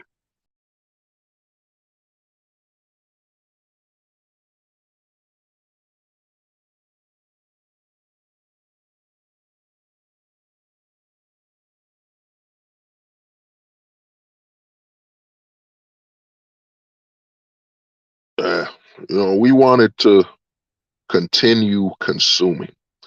But man, like I said, man, this stream had to be done, man. Because the thing is, I've been telling guys, it's normal, and it's only gonna become far more normal.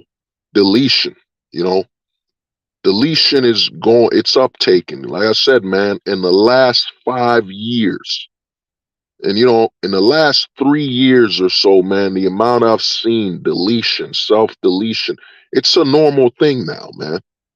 It's not a suburban thing, no offense to the suburban homies, but that used to be a running joke in the 90s. It was like, oh, dude, he's gonna delete himself because he doesn't get enough love from his family.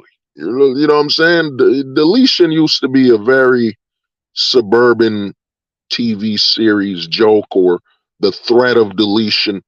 It was a very suburban thing, you know what I'm saying? Or very, coming from where I'm at, it used to be like a white thing. You know what I mean? That's how they used to advertise self deletion. And you would look at the news and you'd be like, oh, another white kid killed himself. You know what I'm saying? Deleted himself.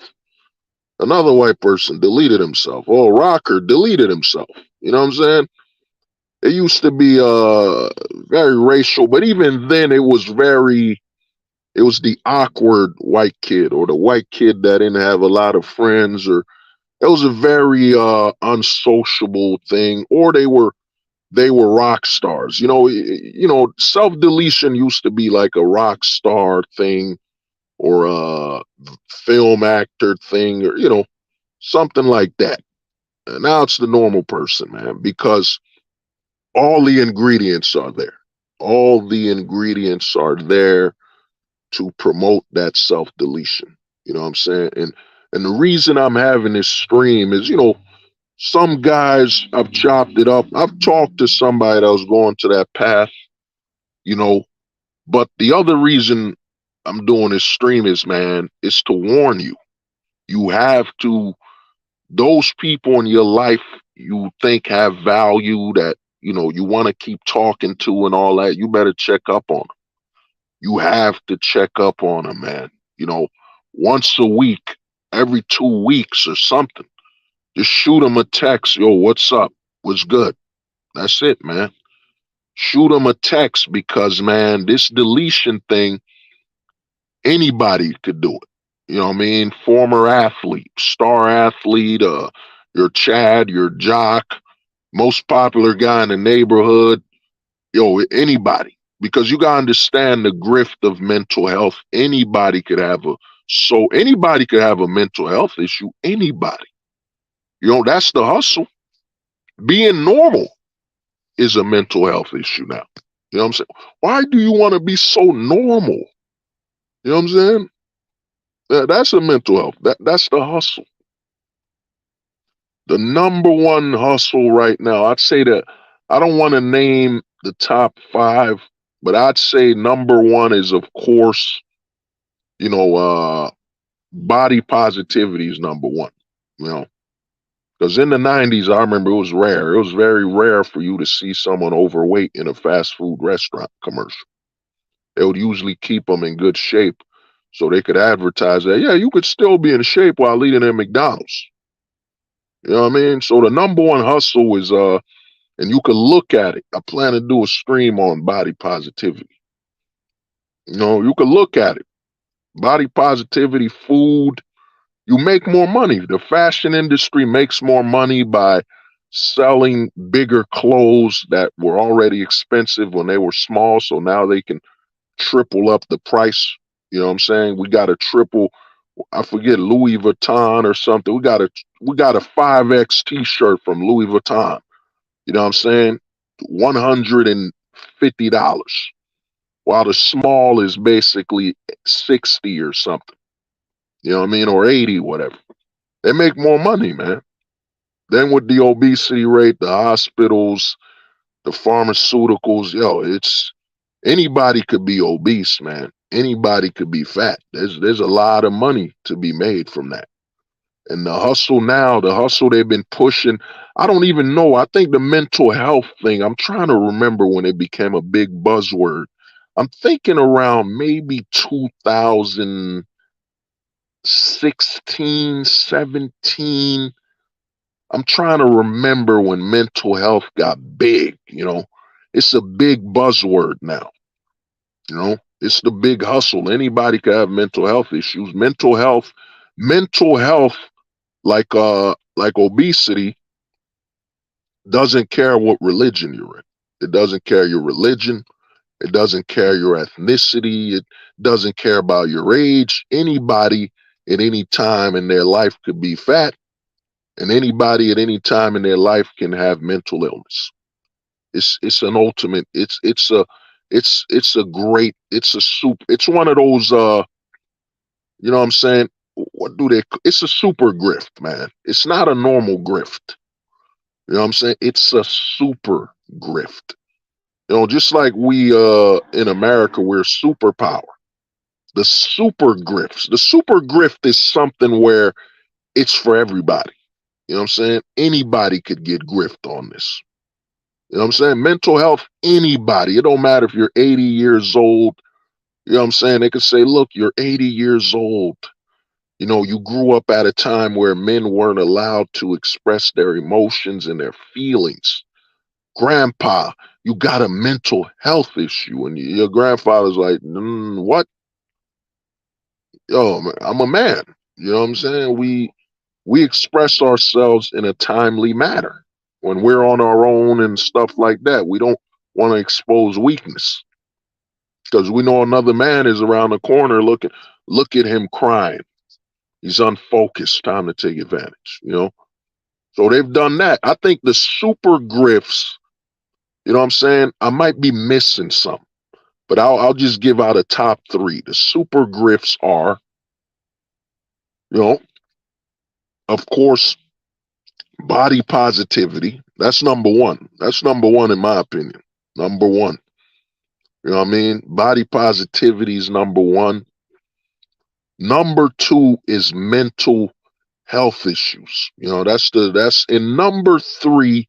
Number three's always been here. It's not number one anymore. You know what I'm saying? But it's number three. The number three super grift is get rich schemes, man. Get rich. Get rich is number three. It used to be a lot higher in the 90s, you know, used to be a lot higher in the 2000s, but in the 2010s and 20s, get rich is at number three. Number three, man. It's number three grift is get rich. You know what I'm saying? In fact, it might be lower. It might be lower. But you know what I mean? But I think, yeah, actually, yeah, I think get rich is lower. You know what I mean? I think get rich will be number four. I think number three would be consumption. You gotta consume. You gotta stay up to date. You gotta consume, get the up to date clothes, all that. And you know what I'm saying? So I think the top four super grifts would be, body positivity is number one. That's number one. Because the reason body positivity is the number one super grift is there's an entire industry around it and it preys on women. It preys on women a lot. You got skims, you got these body things that will pull your stomach back to conceal it. Yo, there's a whole entire industry. You know what I'm saying? Multiple industries built on body positivity, man. It in itself. I did a video on body positivity years ago, but I plan to update it. I plan to do a new one. You know what I'm saying? But yeah, I think body positivity is the number one grift. Number one super grift is body positivity. You just would not be aware of just how many industries that are grifting body positivity. It's insane. It is a super grift. You know what I'm saying? Super grift for real. Then number two, of course, mental health. Mental health is it is, man. It is, yo. It is a second super grift. It's being pushed to the point where everything's a mental health issue. Everything. You know what I'm saying? It's the ultimate grift. It is a super grift. Number three would be, I think, consumerism. You know what I'm saying? Staying up to date, buying the latest clothes. And I think number three used to be number two when True Religion came out. True Religion was, I think, the peak.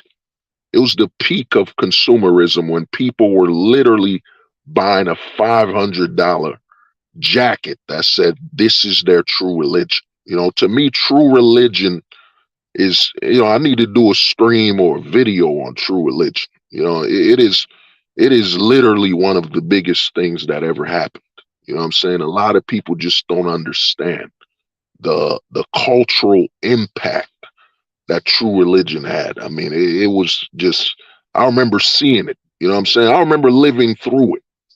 You know what I'm saying? True Religion was insane, insane. So number three is consumption, consumerism. You know what I'm saying? Buy this, buy that. The reason it's number three is that, DVDs, a lot of physical media is gone now. So, consumerism is kind of stepping backwards as we go more digital since there's less things to buy and spend, you know. And of course, number four, get rich. You know what I'm saying? We see that get rich every day.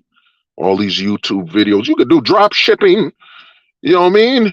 Everybody thinks getting rich on Amazon is drop shipping, but really, I have a system where you just take a photo of your mother and you say it's made by your mother, put it on the Amazon box, and you ship it out, and you could be making over $500,000 a year. I call it Mama's Good Shipping. And if in fact, you could join my system right now. Oh yeah, crypto. Oh, crypto, man. Yeah, I think crypto. Well, crypto's probably. I don't think crypto's in the top five. The reason is that crypto requires some level of education and understanding. You know what I'm saying? Crypto isn't like a super grift. You know what I'm saying? It is one, but it's not the top five because even I, you know what I'm saying? I'm a tech savvy guy. Even I don't understand crypto. I'm like, okay, I don't, okay, I buy these fake coins and then I gotta protect it and what? You know, so crypto to me, it is a super grift because of how it's, but no, in fact, crypto isn't a super grift because you need a certain level of technology. You know what I'm saying? You need a certain level of technology for the crypto. So I wouldn't call crypto a super grift because you can't put that grift in every country. You know what I'm saying? Look at, shout out to, I think you, Kalala, shared on the Discord Nepal. You shared the woman that was in Nepal, man. The pageant, Miss Universe Nepal, was literally, you know what I'm saying? She was a Buffalo Bill. You know what I'm saying? Let me see what the homie said. I'm fucking dead. Everybody has a system on now. Yo, man, primordial. Bro. For just $9.99, if you order my system right now, I call it Mama's Good Shipping. Everybody else on Amazon is doing drop shipping and thinking to make money on Audible. But my shipping is very simple. You get your mother, and your mother must be around in her 60s, and you have her take a photo that's basically makes her look like anyone's mother. She's caring and loving. And what you do is you take a photo of her and you turn that to a sticker. You stick that on your packages and you call it Mama's Good Shipping. And I could guarantee that you'll be making $8,000 a month just simply putting a sticker of your mother on the shipping box. I call it Mama's Good Shipping Plan. And in fact, if you go on my website right now, free of charge, I have an entire book, an entire course, and you could become one of 10,000 people making money off my Mama's Good Shipping. Mama's Good Shipping. Yes, you could become a millionaire. Why wait now? Why wait? Aren't you tired of not being a six-figure person? Aren't you tired? Mama's Good Shipping, we could teach you how to make all this money because if your mother's still alive and your mother's still with you, we can make some money. And if it's not your mother, we could use auntie's quick shipping is when you basically have an older aunt and you take a photo of her in a sticker wearing dressed up like she's ready to cook food and take care of the household.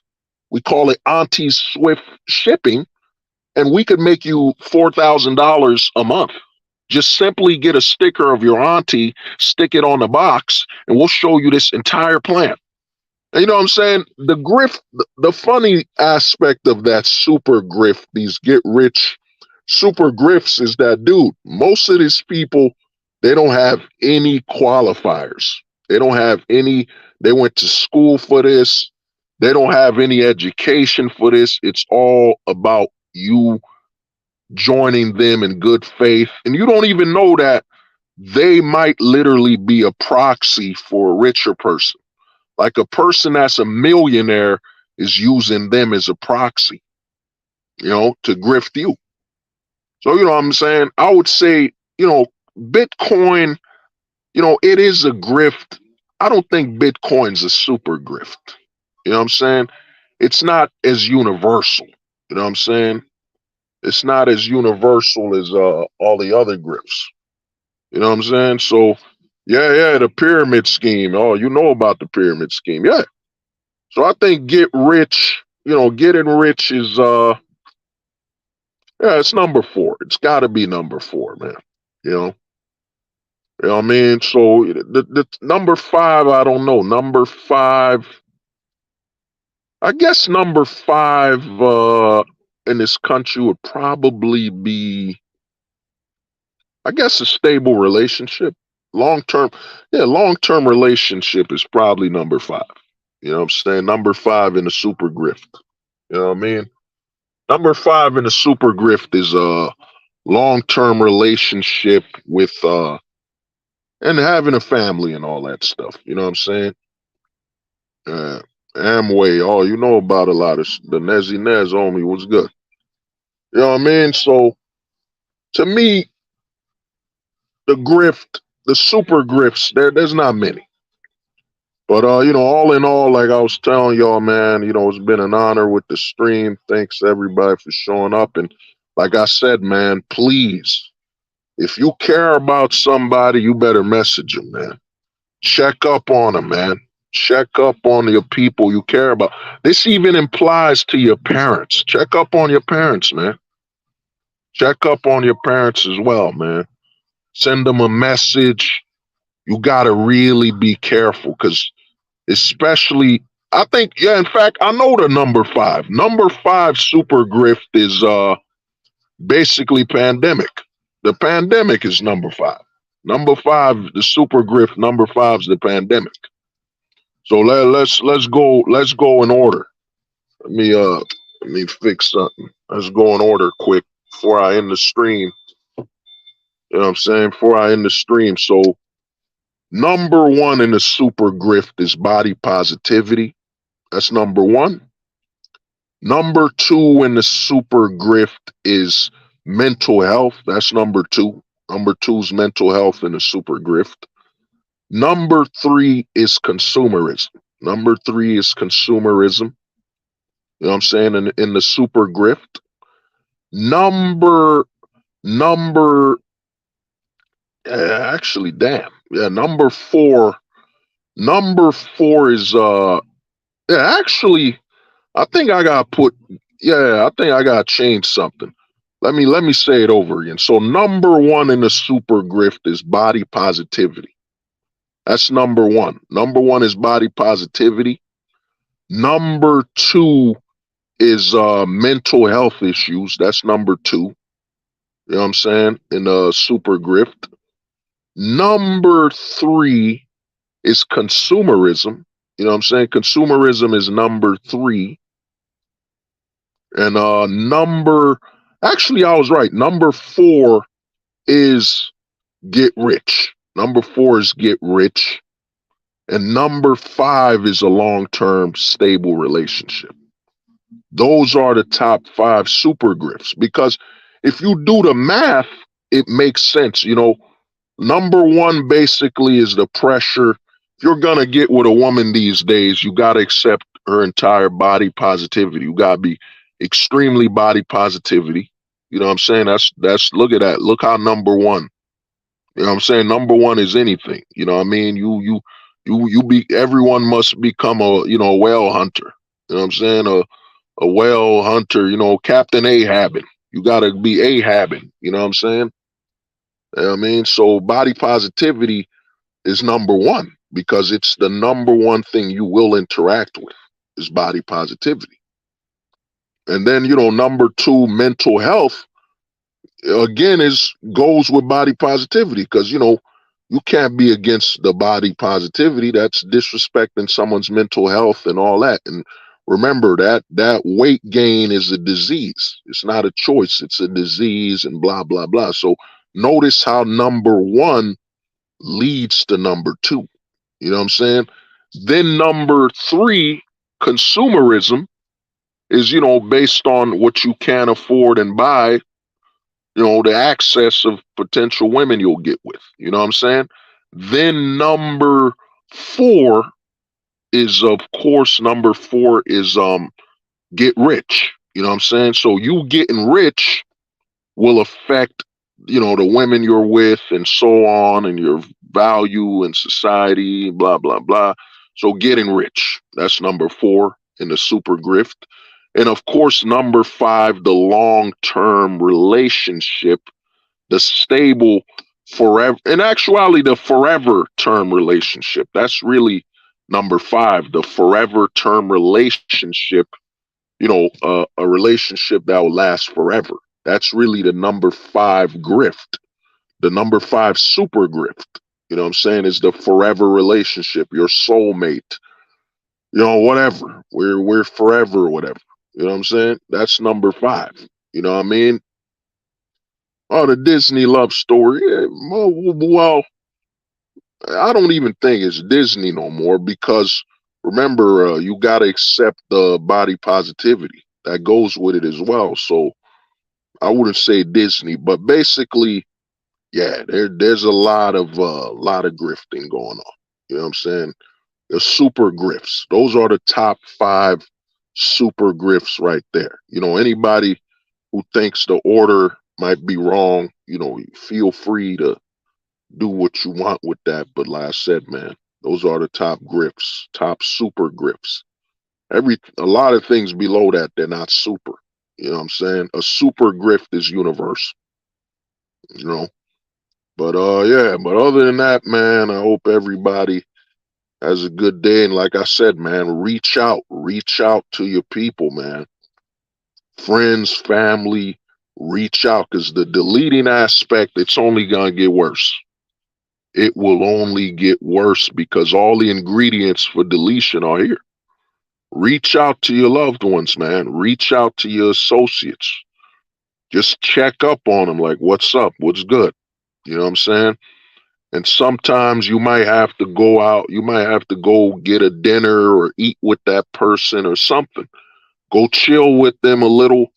You know what I mean? You don't got to go clubbing or whatever, but who knows, man? That might be the last time you see this person, or that might be the key for that person to not delete themselves. I'm not saying spend time with people that you got problems with that you got problems with that are very harmful to you. I'm not saying that, but I'm saying, man, you have to check up on people you care about. You got to check up on them because the marketing that's being pushed, man, you don't, you got to understand, man, Futurama predicted the future. When Futurama had that deletion booth, that suicide booth in Futurama, that was the future, man. A lot of people are heading towards the path of deletion, man. You know, and I didn't get a lot of I forgot to cover it. But I'll do 8 minutes, you know what I mean? 8 minutes, but oh yeah, Renegade. Yeah, Renegade deleted himself, man. Renegade was one of the people when I watched it, Renegade really was what got me towards the path of the philosophy. When I watched Renegade, I was like, wow, man. The man is literally crying for help, man. You know, because one of the biggest problems us intellectual guys have, and is that we're so focused on talking.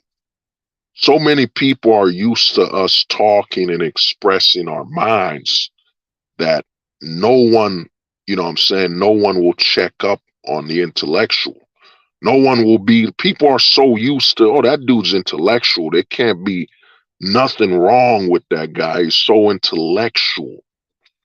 When people don't understand that the intellectual, you gotta ask them what's going on. They're so used to talking, so used to being the one speaking, what I'm saying, instead of reaching. You see, you gotta understand the intellectual, because I saw the video with Renegade. That's when I discovered the orange pill. When I heard Renegade say, yeah, man, there's no place in the world where men are respected. And I was like, wow. I was watching it like he literally is telling you there's something wrong with him. You know what I'm saying? But no one brought that up to him and told him, dude, travel, man. You're too domesticated. You're too entrapped. This ain't the black pill, man. You know, a black pillar would know, man. A black pillar will tell you, dude, I just can't afford to travel right now. But I know it's the only place I can go to experience my freedom. You know, to be free is to leave the location. The problem's the location, not me. When I saw that Renegade interview with dang, I forgot his name. He was on an interview with him, and you could see.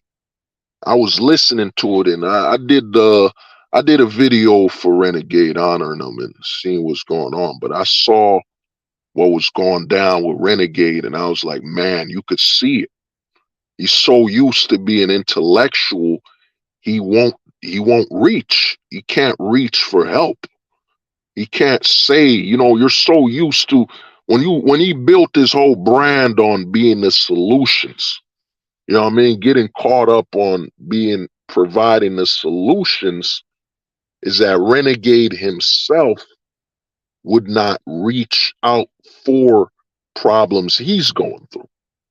And you could see that. When I watched that video interview and I was like, wow, man, he's going through a lot. And then the last video I think he did before he deleted himself, it was like 2 or 3 videos. One video he was yelling at the people that looked at him, watched him, and saying, I'm gonna keep doing what I gotta do, man. He was cursing them out. He got very emotional in that video. You know what I'm saying? Where he was very angry at people targeting him. You know what I'm saying? I saw that video and I was like, man, Renegade was going through a lot, man. You could tell. You could see the fracturing of his mind. You know what I'm saying? But he's not used to reaching out for help. You know what I'm saying? He's not used to, because one of the big problems we got in the manosphere space, we got a problem here is that guys will not, we'll hop on each other's streams. You know what I'm saying? But guys will not, I'm not saying you go into personal detail, but guys will not jump on a stream and say, yo, man, I'm just not feeling good today, man. You know what I'm saying? I'm just not feeling good, bro. You know, I don't know what's going on, but I just don't feel that good, man. I don't feel like doing anything, man. I don't know what's going on. It's just I find it hard to, find a reason to do anything. You can code it, you know what I'm saying? You don't need to go super personal. Your life. At the end of the day, we're all strangers here. We're online. We find comfort in the talking points and all that. But we don't know each other. Some of us know each other a little more than others, but you will not see this on the manosphere where guys are so used to their entire reputation is built on providing solutions, not seeking solutions or having problems. So guys will just keep hopping on a stream. Hey, what's up, man? What's good? What's up, man? Just, putting on this facade that they're okay. When they just could just come on a stream and say, yo, I'm not good today, man. I don't know what it is, bro. I just don't feel that good, man. So, any advice anything, I just don't feel that good. Let's just talk or something. You know what I mean? I don't want to go into personal details, but I don't feel that good, man. You know what I mean? I don't know why. You got any thoughts on that? You got any thoughts that could help me on I'm not feeling that good or that well? Guys that are in the manosphere won't bring that up, man. That's why I say, man, shout out to, MD, respect to that dude is, I remember when MD left and came back and said, yo, man, I was dealing with Conan 19, man. I was dealing with Conan 19 and, I thought I would have make it. You know what I'm saying? The man was honest. The man showed you that, yeah, man, I'm still a person. You know what I'm saying? I'm still a human being. I still got issues I'm going through. And MD came on that stream and was honest, like, yo, man, I'm going through Conan 19. I was facing it, man. It was really a problem, man. I'm lucky to be here, or some days I wake up, man, I'm not feeling that good, like Conan 19 comes back or something. When he was honest like that, I was like, man, that man is telling you what he's going through, man. Respect to that man. Show that man some support and respect and be like, yo, man, get better, my brother. Get better, take care of yourself, rest, man. This YouTube stuff ain't everything. Rest, take care of yourself. You know what I'm saying?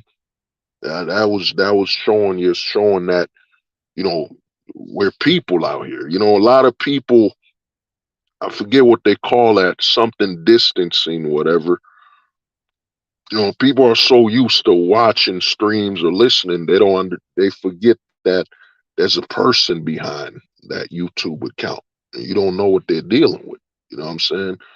You know what I mean? Because if you're stable, you will show your strength. You're gonna show stability on YouTube. But man, like I said, man, please, people, check up on people you care about, man. Check up on them. Friends, family, associates. You don't gotta go super deep. You just gotta say, "What's up, man? How's everything going?" You gotta check up on people, man, because I'm telling you, man, a lot of people think Conan 19's over, it's gonna be more positive. Nah, man. You know what I mean? This is the aftermath. You know what I mean?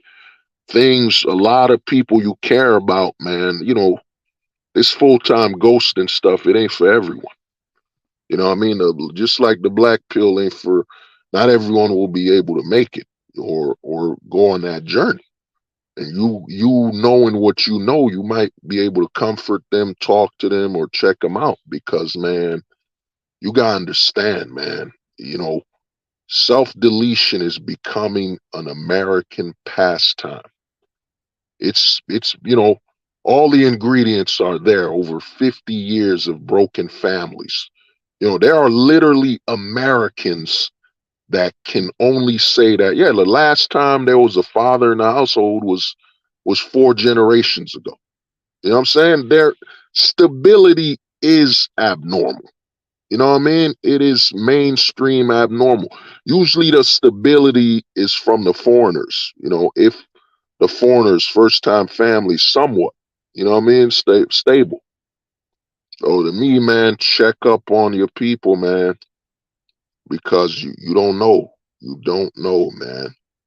This stuff is real, man. We talking about your family.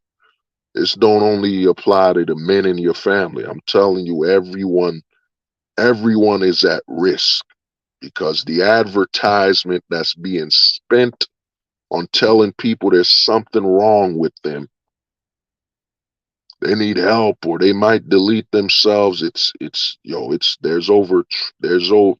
billions of dollars being pushed into this. You know, the least you can do if you care about somebody, you better holler at them, man. You better hit them up, check up on them. But other than that, man, I hope everybody well. And, hopefully this stream helps some people, man.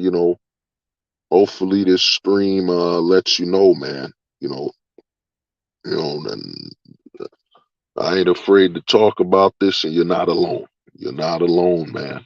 You know, because once you start thinking you alone in this, what you dealing with, that's when you're in the system's hand. You're right in their pocket. And once you in their pocket, you know the rest. You know the rest. You know the choices they'll offer you. You know what I'm saying? And the compromise could be fatal. So please, I urge you, please contact the people you care about in your life. Please. You know what I'm saying? Because, man, that I'm gonna be honest with you. I don't like to say this part, but this part is it's a dark premonition, man. I think a lot of people you think that are gonna be with you during 2024, They're not gonna be there. You know what I'm saying? You're gonna be losing people. You know what I mean? Some people will not make it to 2024. You know, they might delete themselves or whatever. People are living when they see they can't obtain society's validation, they will delete themselves. And more people are doing this than ever before. So I'm gonna tell you this, man. There's still, what is it today? Today is the 27th. You know, I don't know how many days are in uh December. I think December ends on the 31st. I'm not 100% sure. So if that's true, I'm not sure when November ends. But I'm telling you, you got about potentially 30. There are some people that are in your life right now. You know what I'm saying? There are some people in your life right now or were in your life, associates. There's a countdown. They might not be here in the next 30 plus days.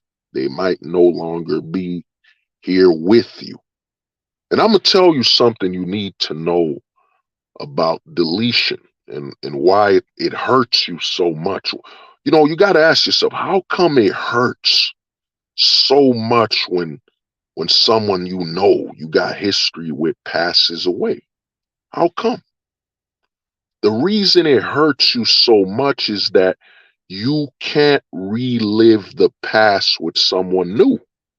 When someone dies, man, they take the past experiences and reference with them. So if your best friend from high school was to take himself out, he deleted himself, guess what?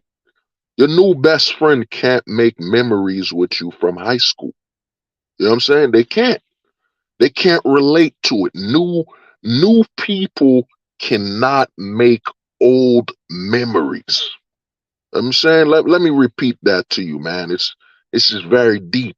You know what I'm saying? This is a word to live by. Understand, new people in your life cannot make old memories. You know what I'm saying? Let me repeat that once more.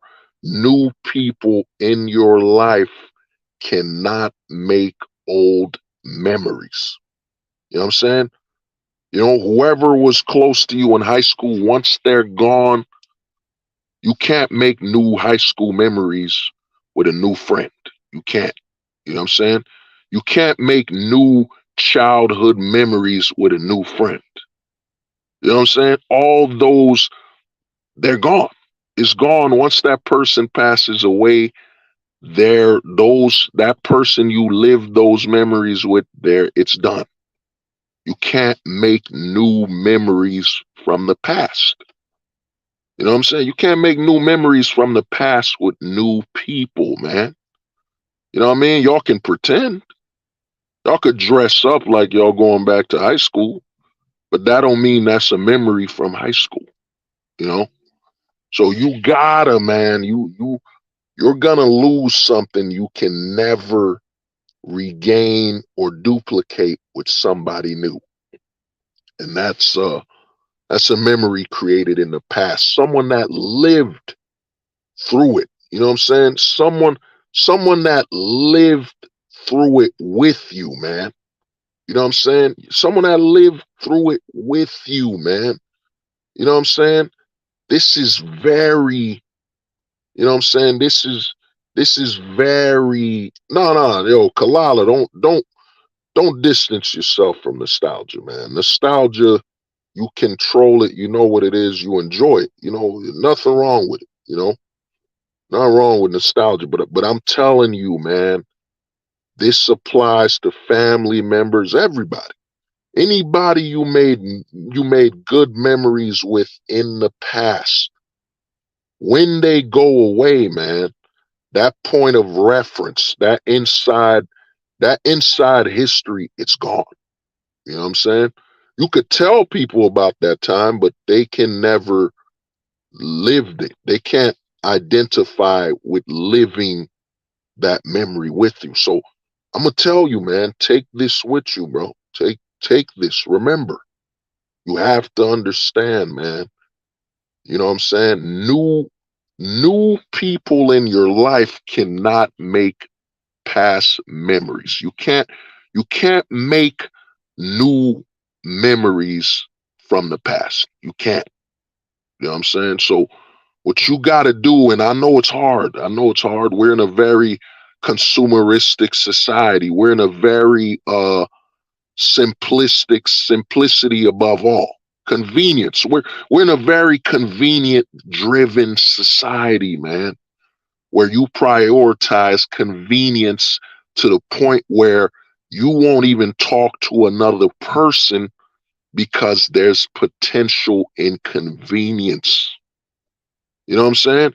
You've based your whole life on convenience above all. But to be a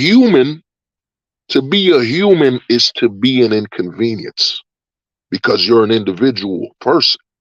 Individuality is to be inconvenient because you don't know what I'll do. I don't know what you'll do. I think I know what you'll do. So being an individual by virtue is being inconvenient. But you're so focused and zoned in on a society where everything's about convenience to the point where guess what? Now you look at people and you don't even want to talk to a friend or whatever, anybody you know, because there's a chance of them being an inconvenience to you. You know what I mean? Being an inconvenience. So you have to understand, man, you know, it's a painful memory. You know, I lost a close family member, man. And when I look back, I'm like, man, that person's gone, man. You know what I'm saying? That person's gone. The memories, the past we related to, gone. And then in this world, there's one less person that's family. You know what I mean? So, we were in good terms, but like I said, man, contact some people, man, because I'm telling you, you're gonna lose. It ain't something I want to say, but looking at the rate of self deletion ever increasing, I'm telling you right now, man, and I said this in a stream, I don't know how long ago, but I said, man, deletion is increasing. I personally, I've experienced it. I've seen that, what I mean? Deletion used to be once a decade, if ever. Now I think it's going to be, I think potentially two, what I'm saying? I think potentially maybe 4 out of 10 Americans will, 4 out of 10 Americans will experience deletion. They will experience it. I'm telling you right now, man, there are some people in your life right now that you only have because they're not going to make it next year. They're not going to be here with you next year. So there are some people in your life right now that you only have maybe 30 something days left with them. You know what I'm saying? Being amongst the living. You know, it all depends on maybe you might be able to affect that, maybe not. But I'm telling you right now, man, with the rate of deletion increasing, you only have 30 days left. Because some people that are close to you, they're not gonna make it to the New Year's. You know what I'm saying? You know, associates, whatever, they're not gonna make it. You know what I'm saying? I saw it. I'm gonna tell you. I won't speak no names or whatever, but someone I associated with literally deleted themselves Thanksgiving Day. You know what I'm saying? Deleted themselves Thanksgiving Day, man. You know what I mean? So I'm telling you, and I've seen it. There's too many. It's happened too close. You know what I mean? And you got to always remember the way America works is usually, I'm in the urban area, man. I'm in the urban area, and you got to remember, you know, like Tommy Sotomayor said, is that the black community is usually the canary in the coal miners, and what's happening here, and here's the thing, it's not just black, because I remember I went to a bar I was talking to this jock who played football or whatever, Chad, whatever, and he told me one of his teammates deleted themselves, man. And then I was walking around the bar and I overheard deletion. I'm telling you, man, there are some people close to you, bro. You only got 30 plus days left with them. You know, some people will not be here with you by next year. But this has been hold the truth hostage, man. Where if the truth was so important, we wouldn't negotiate with lies. We would hold the truth hostage. Peace. They said the truth won't survive beside the lies that maintain the decay.